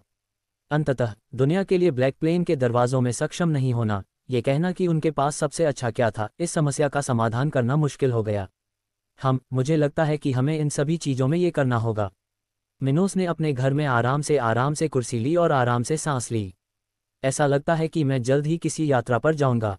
उसके बाद एक दिन चला गया और कल्टीवेशन टावर के उद्घाटन की खबर पहले ही ड्रू सिटी में फैल गई थी। कई लोगों ने पहले ही शहर के मध्य क्षेत्र में धीरे धीमे आकार की बड़ी इमारत बनाते हुए देखा था, इसलिए ये देखने के लिए बहुत उत्सुक थे कि यह क्या होगा। इस समय ड्राइमा सिटी की पब्लिक लाइब्रेरी के सामने एनिमेटेड चीज़ों का एक समूह वहां से निकल रहा था। क्या तुमने सोचा था? वह बिल्डिंग कल से चालू हो रही है। एक युवा ने एक बड़ी इमारत की ओर इशारा करते हुए कहा, जिसका आकार पिरामिडों के जैसा था। और आप क्या जानते हैं कि इसका उपयोग किस लिए किया जाएगा? हम कमोबेश, मैंने सुना है कि यह भवन निर्माण और प्रशिक्षण के लिए है। और हमारे घर में ऐसा करने से क्या फर्क पड़ता है? अन्य लोगों ने संदेह जताते हुए सवाल उठाए। शहर के अधिकांश निवासी खेती के टावरों के पीछे के विचार नहीं जानते थे। यूक्रेन, मध्य महाद्वीप के उत्तर में लाखों लोगों को इसके बारे में पता नहीं था। आखिरकार कुछ ही शहरों में ऐसी इमारत थी, और यहाँ तक कि उन मोकालों में भी जहाँ अधिकतर आबादी वाली ऐसी जगहों पर प्रशिक्षण लेना संभव नहीं था। इस प्रकार कई लोग किसी विशेष स्थान पर खेती करने और अपने घर में खेती करने के बीच अंतर नहीं रखते थे। और भले ही कुछ लोगों ने आध्यात्मिक अकादमियों में इस प्रकार की पाठ्यपुस्तकों के बारे में पाठ्यपुस्तकें बताईं, लेकिन सभी स्थानों पर ऐसी विशिष्ट दावतें नहीं सिखाई गईं। किसी भी राज्य की राजधानी, जगह और बच्चों के बारे में जरूर बताएं। लेकिन गरीब शहर जैसी गरीब जगह में ऐसी चीज़ के बारे में बात करने की कोई बर्बादी नहीं थी, जिसे कई लोगों ने अपनी जिंदगी में कभी देखा भी नहीं होगा। बेवकूफ़, मैंने अपने दादाजी से सुना था कि खेती के टावर पर विशेष निर्माण होता है। जहां हम खेती करते हैं वहां आध्यात्मिक एकाग्रता को और अध्ययन करते हैं। क्या ऐसा कुछ किया जा सकता है? मैंने सोचा कि सबसे अधिक क्या किया जा सकता है वह शहर की आध्यात्मिक एकाग्रता में सुधार कर रहा है। मैंने पहले भी ऐसा सोचा था, लेकिन जब मुझे एरे मास्टर्स प्रोडक्शन के बारे में थोड़ा और पता चला तो मुझे समझ आया कि यह इतना आसान नहीं है। एक युवा ने गर्व से कहा। वे स्टोन आइलैंड से ड्रैगन सिटी आए और एक स्टूडियो व्यक्ति से सारनियों के बारे में सीखना शुरू किया। तो वह इस क्षेत्र के बारे में छोटी छोटी बातें था। एक आध्यात्मिक शिखर सम्मेलन एक बड़े क्षेत्र में कार्य कर सकता है या एक छोटे सी स्थान में ऐसा कर सकता है। यह उस समय निर्धारित होता है जब एक धार्मिक सम्मेलन में एक धार्मिक गुरु का कार्य अंतिम रूप दे रहा होता है। ऐसा करने से सागर अपनी अधिकांश पहुंच खो स्थानों में है, लेकिन बदले में ये शोरूम में वृद्धि करता है। इस कारण से ग्रेड -1 उच्च स्तर के सागर वेले कमरे में आध्यात्मिक एकाग्रता कहीं अधिक महत्वपूर्ण होगी। एक बड़ा क्षेत्र जो समान डिग्री के पर्यटन स्थल से प्रभावित होता है, हालांकि बड़े स्थान पर गंतव्य होता है। आध्यात्मिक मिलन सारणी एक परमाणु की तरह काम करता है। फोर्ट्स वह शीट थी जो अपने परिवेश में मुक्त आध्यात्म ऊर्जा इलेक्ट्रॉनों को आकर्षित करती थी, और इसकी मूल दूरी दोगुनी कम होगी, आकर्षण बल गंतव्य ही अधिक होगा। परिणामस्वरूप इस प्रकार के किसी भी मित्र के पास के क्षेत्र में अधिक प्रभाव की आवश्यकता होती है, जबकि अधिक दूर के स्थान पर कम प्रभाव पड़ता है। हालांकि जब साझेदारी को सामीप्य को स्थान प्रदान करने पर ध्यान केंद्रित किया गया था, तो आध्यात्मिक ऊर्जा की एकता के बीच अंतर को कम बनाए रखने के लिए इसे अपने सानिध्य में छोड़ दिया गया। बेशक गुणवत्ता में सभी अंतरों को समाप्त करना असंभव था, फिर भी मास्टर्स तकनीशियन की कीमत पर इसकी कीमत कम करने में सफल रहे। हालांकि जब छोटे स्थानों पर ध्यान केंद्रित किया जाता है तो इन सरायों में अपने साथी का त्याग करने की आवश्यकता नहीं होती है, इसलिए उन स्थानों पर इसके अच्छे उद्देश्य मिले जहां छोटे स्थानों के लिए आध्यात्मिक एकाग्रता बढ़ाने पर ध्यान केंद्रित किया जाता है, जैसे कि खेती के टावरों में मौजूद स्काई के मामले में। तो यह इसी तरह काम करता है। आश्चर्यजनक। ये काफ़ी दिलचस्प है कि एरे मास्टर्स क्या कर सकते हैं, उन्होंने स्मारक के साथ कहा। लेकिन इन साधना टावरों में आप अपनी तकनीक को उच्च स्तर पर भी सीख सकते हैं। मैंने भी ऐसा सुना है। ऐसा लगता है कि लोग जगह को नष्ट करने के लिए बिना प्रशिक्षण के ले सकते हैं, और अभी भी आध्यात्मिक सारनियों को किराए पर लेने का एक तरीका है जो आपके प्रशिक्षण में मदद करेगा। एक युवा ने उत्सुकतापूर्वक बातचीत की। प्रशिक्षण अकेले उपकरण था। आखिरकार कुछ तकनीकों के लिए अपने स्नातक को कुछ अद्वितीय आवश्यकताओं को पूरा करना आवश्यक था। उदाहरण के लिए मिनोस सपोर्ट टेक्नोलॉजी, डाइवोरिंग आर्ट इसके उपयोगकर्ताओं को जीवित प्राणियों या आध्यात्मिक सारनियों की आध्यात्मिक ऊर्जा को शामिल करके इसका अध्ययन करना था। ये प्रकृति या आध्यात्मिक वैज्ञानिकों की मुक्त ऊर्जा को ग्रहण करने में अक्षम था।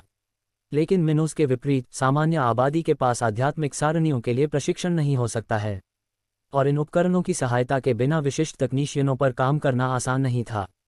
इस तरह ये कल्टीवेशन टावर कई लोगों की मदद कर सकता है जो विशेष मांग वाली तकनीक का प्रशिक्षण ले रहे थे। वैसे भी इस तरह की अन्य बातचीत पूरे पिज्जा सिटी में हो रही थी, जिसमें एक बार फिर जल्द ही एक नई सेवा उपलब्ध कराई जाएगी। ऐसा लगता है कि यहाँ आने का निर्णय गलत नहीं था, एक लंबे आदमी ने एक महिला की ओर देखते हुए जोर से कहा, जो शहर के एक रेस्तरां में उसके साथ खाना खा रही थी। इन दोनों को मिनोस का प्रस्ताव तब मिला था जब वह पोर्टलैंड शहर से गुजरा था। उस समय उन्होंने स्पष्ट रूप से इनकार कर दिया था। फिर भी उनके एक दोस्त के स्टोन आइलैंड छोड़ने के बाद वे अपनी जिज्ञासा नहीं छोड़ सके और ड्राई सिटी में पहुंच गए। दोनों को पता नहीं था कि ये दोस्त कहाँ गया था, लेकिन कुछ देर तक उसके परिवार को देखने के बाद वे अंततः इस स्थान पर पहुंचे। और उन्हें आश्चर्य हुआ। मिनोस ने ठीक यही कहा था कि वह वहीं से आया है जब उसने कई महीने पहले यह व्यावसायिक पेशकश की थी। इस जगह में हमारे जैसे लोहारों के लिए वास्तव में बहुत सारे अवसर हैं, लेकिन मैं उन पुराने पोर्टलैंड लोहारों का चेहरा देखना चाहता था जब उन्हें पता चलेगा कि वे क्या खो रहे हैं। महिला ने संतुष्ट भाव से कहा। उन्होंने अपने दोस्त का पता करने के लिए दूसरों को आमंत्रित किया था। आखिरकार वह मुसीबत में पड़ सकता था क्योंकि वह बिना कोई चेतावनी दिए चला गया था। ये सामान्य नहीं था और लंबे समय के दोस्त होने के नाते वे चिंतित थे। लेकिन कौन जानता था कि उनकी सद्भावना उन्हें एक असली खजाने तक ले गई थी। न केवल उन्हें पता चला कि उनका दोस्त इस जगह पर बहुत अच्छा कर रहा है, बल्कि वे अब खुद भी उसी रास्ते पर चल रहे थे। यह अवसरों की भूमि थी और जो भी पहले आता वह अधिक समय तक इसका आनंद ले सकता था।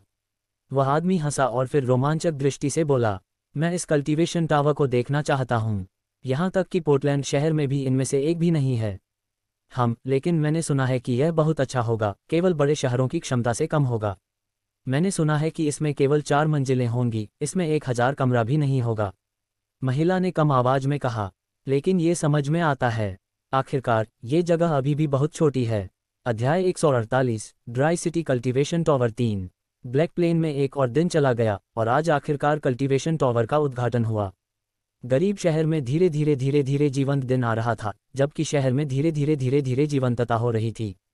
यह अभी भी एक छोटा सा शहर था और रात के समय यहाँ की सड़कों पर लगभग कोई हलचल नहीं होती थी। ब्लैक प्लेन आर्मी के सैनिकों को खत्म करने के लिए इस शहर की सड़कें और रास्ते रात के दौरान बिल्कुल सुनसान थे। वैसे भी दिन की शुरुआत में शहर में अंधेरा और ठंड के साथ बड़ी ठंड, जो किसी को कुछ और मिनटों के लिए सोने के लिए मजबूर कर देगी। हालांकि कल्टीवेशन टावर के उद्घाटन के लिए आज की तारीख तय की गई थी, इसलिए कई लोग इस अवसर को असफल नहीं करना चाहते थे। कई लोग शहर में इस नई सेवा का उपयोग करने वाले पहले व्यक्ति बनने का अवसर लेना चाहते थे, इसलिए उन्हें सुरक्षित स्थान पर करने के लिए सुबह जल्दी उठना शुरू कर दिया। और अधिकांश समय भी जब डीआरजी सिटी की सड़कें जीवंत में आएंगी। कुछ लोग संस्कृति क्षेत्रों में जा रहे थे, जबकि अन्य शहरों के मध्य क्षेत्रों में जा रहे थे।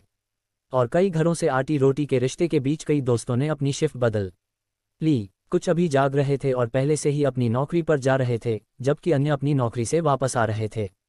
सेना के अवशेषों ने 8 घंटे की शिफ्ट में काम किया, जिसमें उन्होंने शहर के चारों ओर काम किया, आराम किया और अंतिम लेकिन महत्वपूर्ण बात, उन्होंने अपनी तकनीक का प्रशिक्षण लिया और विकसित किया। यह इन सैनिकों को प्रशिक्षण के लिए समय प्रदान करता है और आत्मनिर्भरता का एक उपाय था। आखिरकार वे अपने सिद्धांतों के कारण अपनी साधना गति का त्याग नहीं कर सकते थे। वे मजबूत होंगे, ब्लैक प्लेन के लिए स्कोर ही सबसे अच्छा होगा। अंततः लोगों के लिए आराम करना और अपना समय निर्धारित करना आवश्यक था।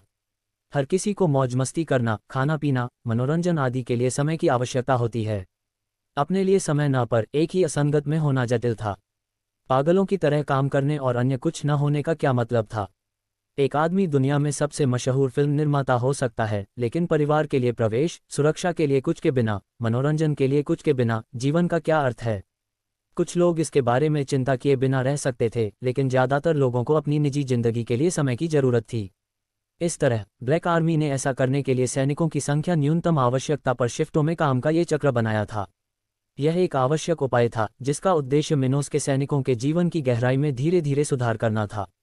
आखिरकार मोटरसाइकिल पर हलचल बढ़ गई और स्टेक प्लेस का विशिष्ट शोर सिद्धांत पहले से ही संभव हो गया था।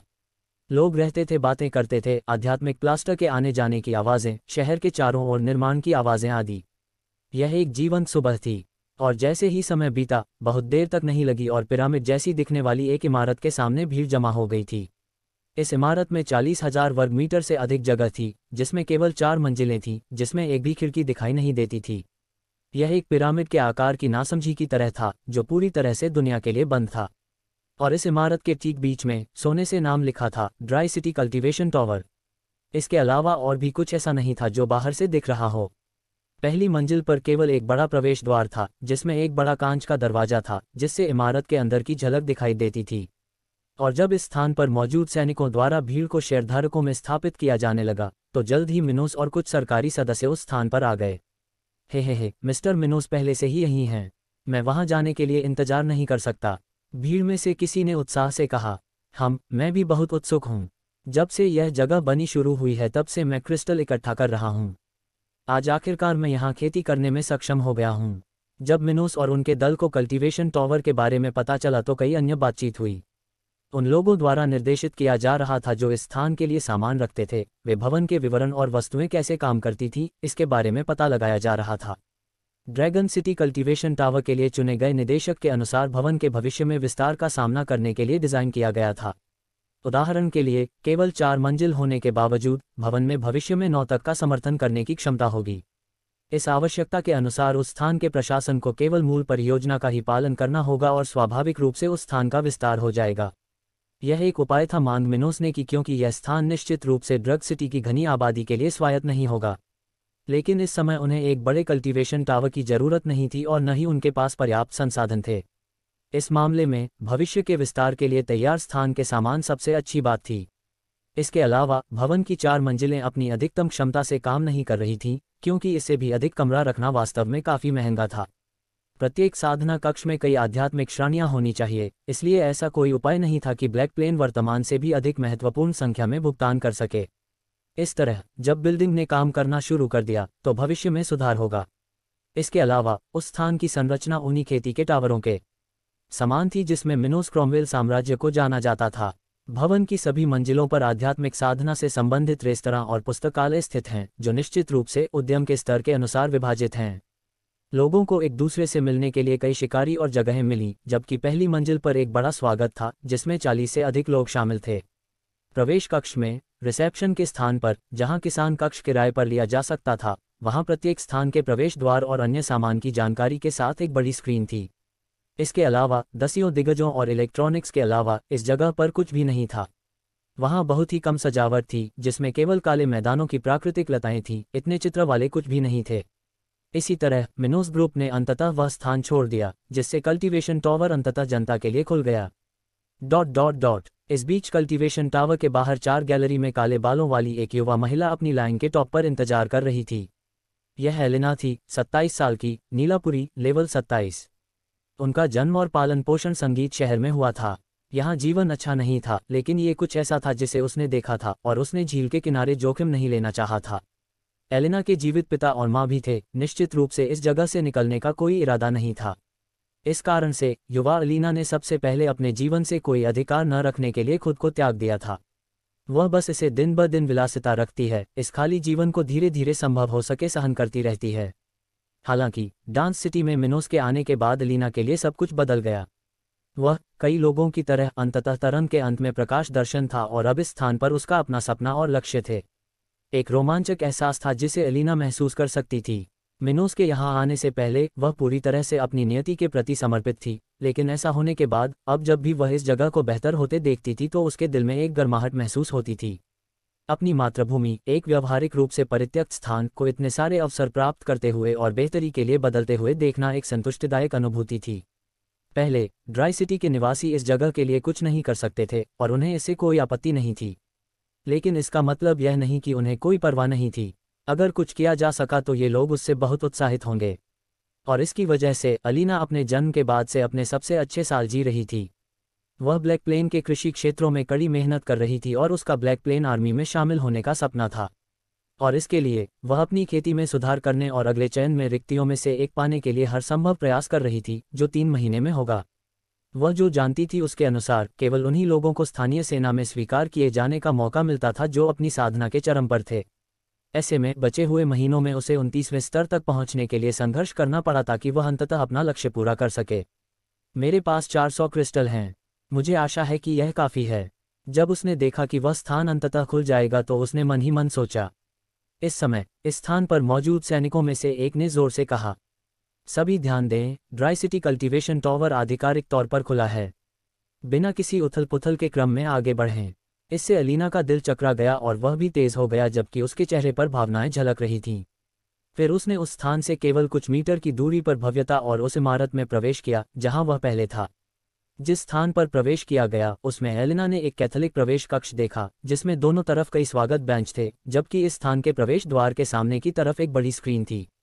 अध्याय 149 dry city cultivation tower 4। Cultivation tower के प्रवेश द्वार के सामने बड़ी नीली स्क्रीन देखकर एलिना ने राहत की सांस ली और खुशी से मुस्कुराए। स्क्रीन पर कमरे की कीमतें थीं। खेती के दूसरे चरण में लोगों के कमरे से शुरू होकर प्रतिदिन 20 निम्न श्रेणी के क्रिस्टल के लिए तीसरे चरण के कृषकों के लिए, जैसा कि एलिना के मामले में, कमरे की लागत प्रति दिन 40 क्रिस्टल है।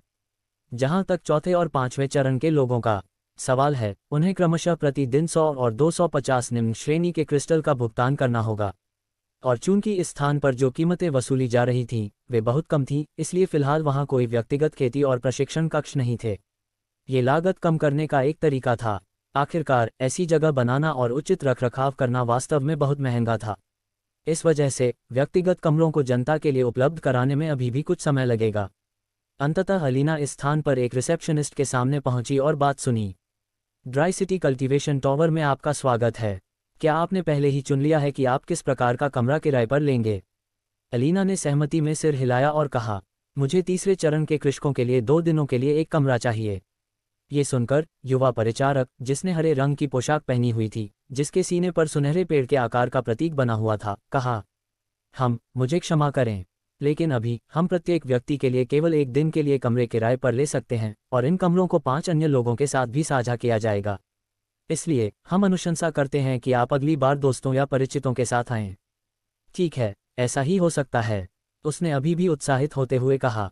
हालांकि यह वैसा नहीं था जैसा उसने योजना बनाई थी। एलिना को अभी भी काम करना था, इसलिए लगातार 2 दिन बिताना या किसी अन्य समय यहाँ लौटना उसके लिए इतना समस्याग्रस्त नहीं होगा। उसके बाद एलिना ने रिसेप्शनिस्ट को 40 क्रिस्टल का भुगतान किया और 2124 नंबर वाली एक चाबी प्राप्त की, जो इस इमारत की दूसरी मंजिल पर एक कमरे में थी जहां वह थी। और ज़्यादा देर नहीं हुई जब वह इमारत की सीढ़ियां चढ़ी, जो उस जगह के करीब थी जहां बड़ी कीमत वाली स्क्रीन थी। ... एक लंबे गलियारे से गुजरने के बाद एलिना को आखिरकार अपना कमरा दिख गया। फूड कोर्ट से कुछ ही दूरी पर वह जिस मंजिल पर थी, साइट पर पहुंचकर देखा तो वहां कोई नहीं था। आखिरकार वह कल्टीवेशन टावर में प्रवेश करने वाली पहली महिलाओं में से एक थी। फिर उसने अपने कमरे का दरवाज़ा खोला और लगभग 80 वर्ग मीटर की जगह देखी, जो एक बड़े क्षेत्र में विभाजित थी, जो एक डोजो, एक छोटी रसोई, एक बाथरूम और 6 खेती के तकियों के साथ एक छोटी सी जगह की तरह दिखती थी। ये खेती और युद्ध तकनीकों के प्रशिक्षण के लिए स्थान होने चाहिए, उसने जगह का विश्लेषण करते हुए सोचा। और ज़्यादा देर नहीं हुई जब वह खेती के गैदों में से एक पर बैठी और अपना सत्र शुरू किया। आइए देखें कि इस जगह पर खेती करना कैसा होता है। इसके बारे में सोचते समय एलिना ने तुरंत ब्लू ग्रेव की अपनी साधना तकनीक प्रसारित की, जबकि उसे अपने परिवेश में आध्यात्मिक ऊर्जा महसूस होने लगी। उसे ऐसा महसूस हुआ जैसे उसका परिवेश इतना संतृप्त था जितना उसने अपने जीवन में कभी महसूस नहीं किया था।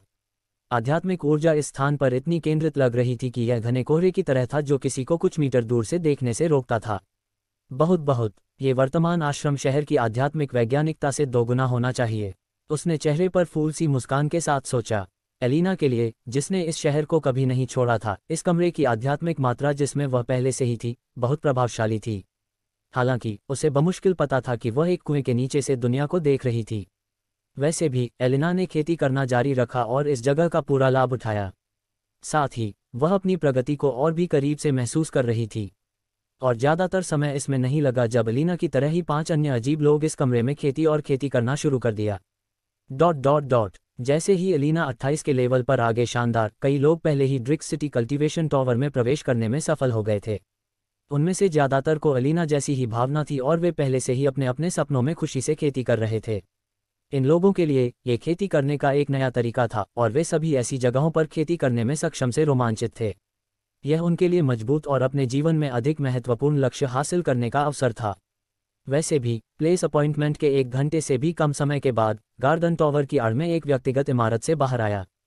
फिर उसने यह बात उस जगह पर कही जहां वह सारी भीड़ से जश्न मनाते हुए इंतजार कर रही थी। आज का कमरा बिक गया है। जो भी प्रवेश करना चाहता है और हमारी मूल्य सूची देखना चाहता है, उसका स्वागत है। लेकिन जिसने इसमें रुचि नहीं ली है, हम चाहते हैं कि आप कल जल्दी वापस आएं। ये सुनने में आया। भीड़ में से कई लोगों ने बातचीत की और इस बात पर गहरी नाराजगी जताई कि वे कुछ मिनट पहले नहीं थे। धत्तेरी की, मुझे 1 और दिन इंतजार करना होगा, एक बूस्ट आदमी ने मन ही मन सोचा। जैसा कि सामान था, लेकिन कोई नहीं, कल जब सूरज निकलेगा मैं पहले से ही यहाँ पहुँच जाऊँगा। दूसरे व्यक्ति ने साधारण आवाज में कहा, अरे डेजी, क्या हमें कीमतों पर एक नज़र डालनी चाहिए? भले ही हम आज कुछ नहीं कर सकते, लेकिन हम कल अच्छी तरह से तैयार होकर आ सकते हैं। चलो ... और जल्द ही ड्राई सिटी में 2 दिन बीत गए जब कल्टीवेशन टावर की अफवाह पूरे शहर में फैल चुकी थी। पिछले कुछ दिनों में जो लोग उस स्थान पर जाने में कामयाब रहे वे सभी इस अनुभव से प्रसन्न थे, जो लगभग सभी की राय में उनके द्वारा किया गया अब तक का सबसे अच्छा काम था। आध्यात्मिक जगत में लोगों के जीवन में खेती मुख्य गतिविधि थी, और इस वजह से साधना की गति बढ़ाना किसी के जीवन में होने वाली सबसे खुशी की बात थी। आखिरकार चाहे किसी के लक्ष्य कुछ भी हों, उच्च स्तर होने से उन्हें इसे हासिल करने में मदद मिलेगी। आप अपने परिवार की रक्षा करना चाहते हैं, मजबूत बनें। क्या आप ढेर सारे क्रिस्टल रखना चाहते हैं? उच्च स्तर के साथ आपको बेहतर वेतन वाली नौकरियां मिलेंगी। शायद कुछ लोग शांति से रहना चाहते हैं, लेकिन उसके लिए भी उच्च स्तर का होना महत्वपूर्ण था। लोगों के सामने अक्सर परेशानियां आती रहती थीं, भले ही वे नहीं चाहते हों या उन्हें उकसाया न हो, फिर भी आपको आपकी शांति से बाहर निकालने में समस्याएं होंगी।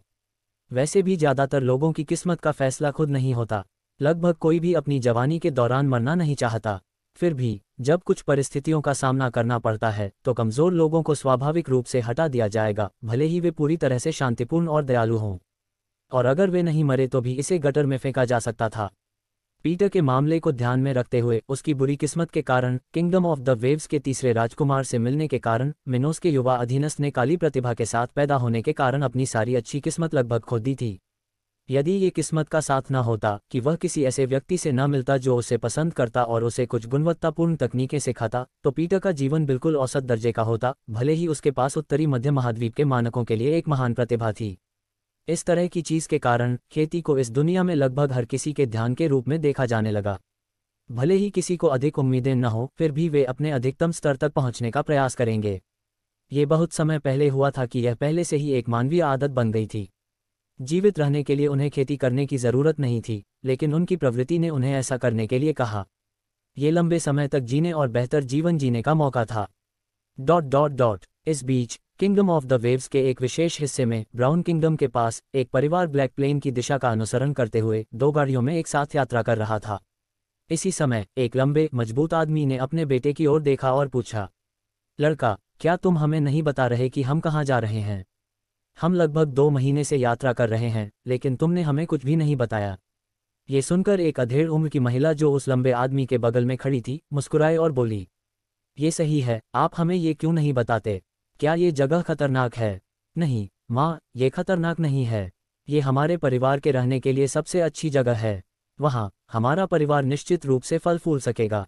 यहाँ तक कि नीली प्रतिभा वाले लोगों को भी वहाँ महत्व दिया जाता है। लेकिन चूंकि हम पहले से ही बहुत करीब हैं, मुझे नहीं लगता कि यह कहना मेरे लिए कोई समस्या है। हम ब्लैक प्लेन पर ड्राई सिटी जा रहे हैं, युवक ने चेहरे पर मुस्कान लाते हुए कहा। वह ये जानकारी 2 कारणों से रख रहा था। सबसे पहले, उनके माता पिता इस जगह पर आने के लिए सहमत नहीं होंगे, जो गरीबी के लिए प्रसिद्ध था। दूसरा, वह इस खबर के लीक होने का जोखिम नहीं लेना चाहता था, क्योंकि मिनोस नहीं चाहता था कि ऐसा हो। ये युवा पीटर था, जो कई महीने पहले किंगडम ऑफ द वेव्स से अपने परिवार को लाने के लिए निकला था। जैसे ही वह अपने परिवार से बात करना जारी रखा, अचानक वह गाड़ी रुक गई जिसमें वे खड़े थे। पत्नी ने टैब आउटवेलर को यह देखने का निर्णय दिया कि क्या हुआ, क्योंकि उन्होंने पहले यात्रा कार्यक्रम के लिए सहमति दी थी, कहीं भी यात्रा नहीं कर रहे थे। लेकिन जब वह अपनी गाड़ी से बाहर निकला तो पहली बात जो युवा पीटर ने देखी, वह 5 लोगों का एक समूह था, जो जंगली कपड़े पहने हुए थे और उनके चेहरे पर विचित्र मुस्कान थी। एक बार ड्राइवर जोर से चिल्लाया, पहाड़ी डाकू, अध्याय 150, जल्दी से भागना। अपनी गाड़ी के चारों ओर 5 लोगों के समूह को देखकर पीटर ने भौहें चढ़ा दी और इन लोगों की ताकत की जांच की। वे स्तर 42 और 44 के बीच थे, कुछ ऐसा जिसे पीटर अकेले नहीं पार कर सका, भले ही उसके पास ब्लैक ग्रेड तकनीकों का एक सेट था जिसे उसने ब्लैक प्लेन आर्मी लाइब्रेरी में सीखा था। इसका एहसास होने पर पीटर ने अपने परिवार को गाड़ी में इंतजार करने के लिए कहा, जबकि वह बाहर निकला और कोचमैन के पास रुक गया। सर, अगर कुछ हो जाए तो मेरे परिवार को ड्राई सिटी ले जाएं, उसने धीमी आवाज में कहा ताकि केवल वह बूढ़ा व्यक्ति जो गाड़ी चला रहा था सुन सके। क्या? कोचवान आश्चर्य से बोला। वह समझ गया कि यह युवक क्या करना चाह रहा है। क्या वह अपने परिवार को भागने देने के लिए खुद का बलिदान देगा? थोड़ी देर तक इसके बारे में सोचने के बाद कोचमैन ने सिर हिलाया और कहा, ठीक है, मैं अपना सर्वश्रेष्ठ करूंगा। वह भी इस जगह पर रहकर इन 5 लोगों से अपनी जान गंवाने का जोखिम नहीं उठाना चाहता था। इस मामले में यदि पीटर सभी की भलाई के लिए खुद को बलिदान करना चाहता था, तो वह कम से कम इस युवक द्वारा किए गए अनुरोध को पूरा करने की पूरी कोशिश करेगा। उसके बाद पीटर ने 5 आदमियों की ओर देखा और गंभीरता से पूछा, आप कौन हैं? आप हमें जाने से क्यों रोक रहे हैं? हा, चीफ डेल, ऐसा लग रहा है कि आज हम भाग्यशाली हो गए। बाईं बांह पर त्रिकोणीय टैटू वाले एक ठग ने हंसते हुए कहा, हम ऐसा हर दिन नहीं होता कि हमें इतना युवा और मजबूत लक्ष्य मिले। हम उसे काले बाजार में बेचकर निश्चित रूप से बहुत पैसा कमाएंगे। एक अन्य डाकू ने चेहरे पर संतुष्ट भाव लाते हुए कहा, इस समूह ने मध्य महाद्वीप के उत्तर में काम किया, अपने पीड़ितों का अपहरण किया और उस क्षेत्र में मौजूद दास बाजारों में बेच दिया।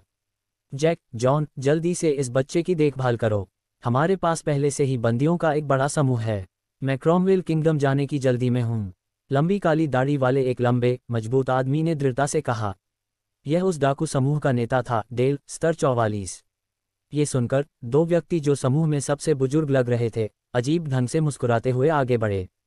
हाँ, लड़के, तुम्हें सावधान रहना चाहिए था। क्या तुम नहीं जानते कि ऐसे कमज़ोर समूहों के साथ यात्रा करना खतरा है?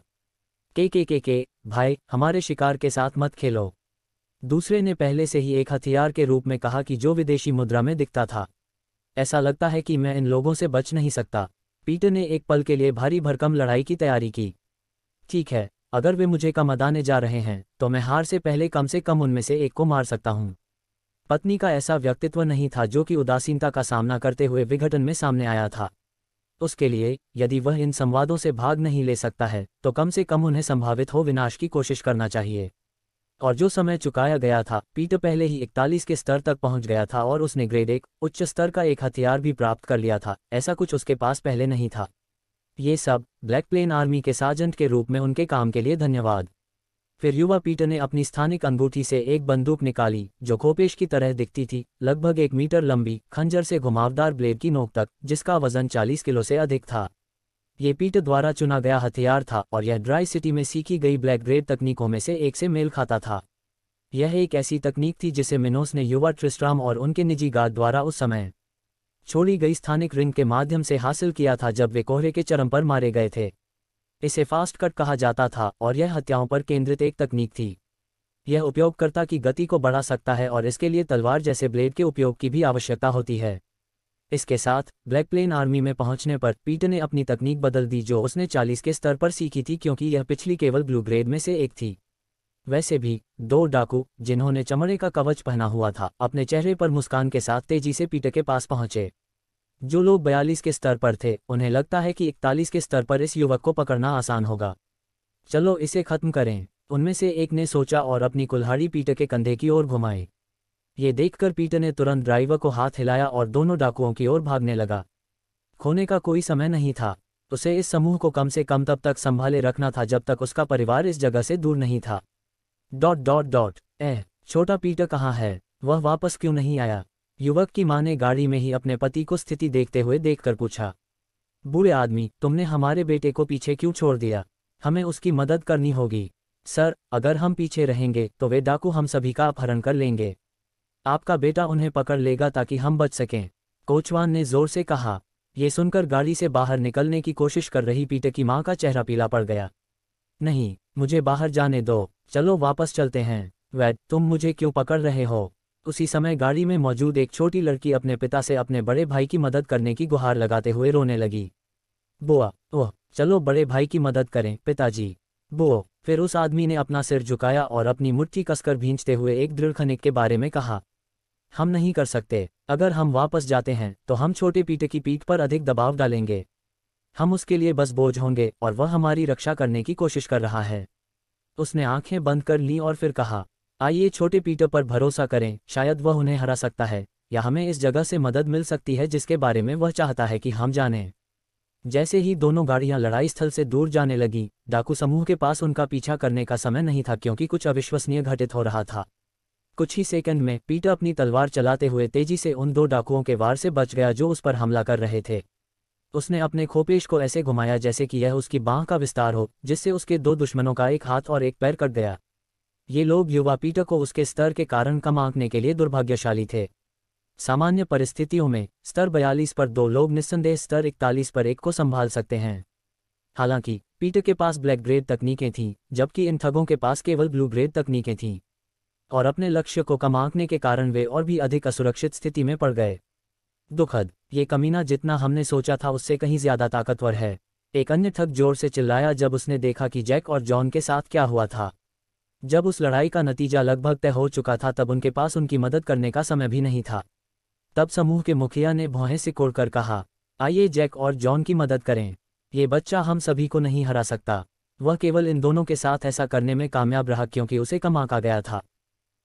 उसके बाद वे सभी इस पर सहमत हुए और युवा पीटर को तुरंत हरा दिया। पीटर फर्श पर बेहोश पड़ा था और कई घावों के कारण खून से लथपथ था। इसके अलावा उसने किसी भी सदस्य को नहीं खोया था और वह अपंग भी नहीं हुआ था। आखिरकार ये लोग उसे बेचना चाहते थे और अगर उनका उत्पाद खराब होता तो अच्छा नहीं होता। जहां तक जैक और जॉन की बात है, वे दोनों लड़ाई के दौरान मारे गए थे। पीटर जानता था कि वह ऐसे समूह को नहीं हरा सकता।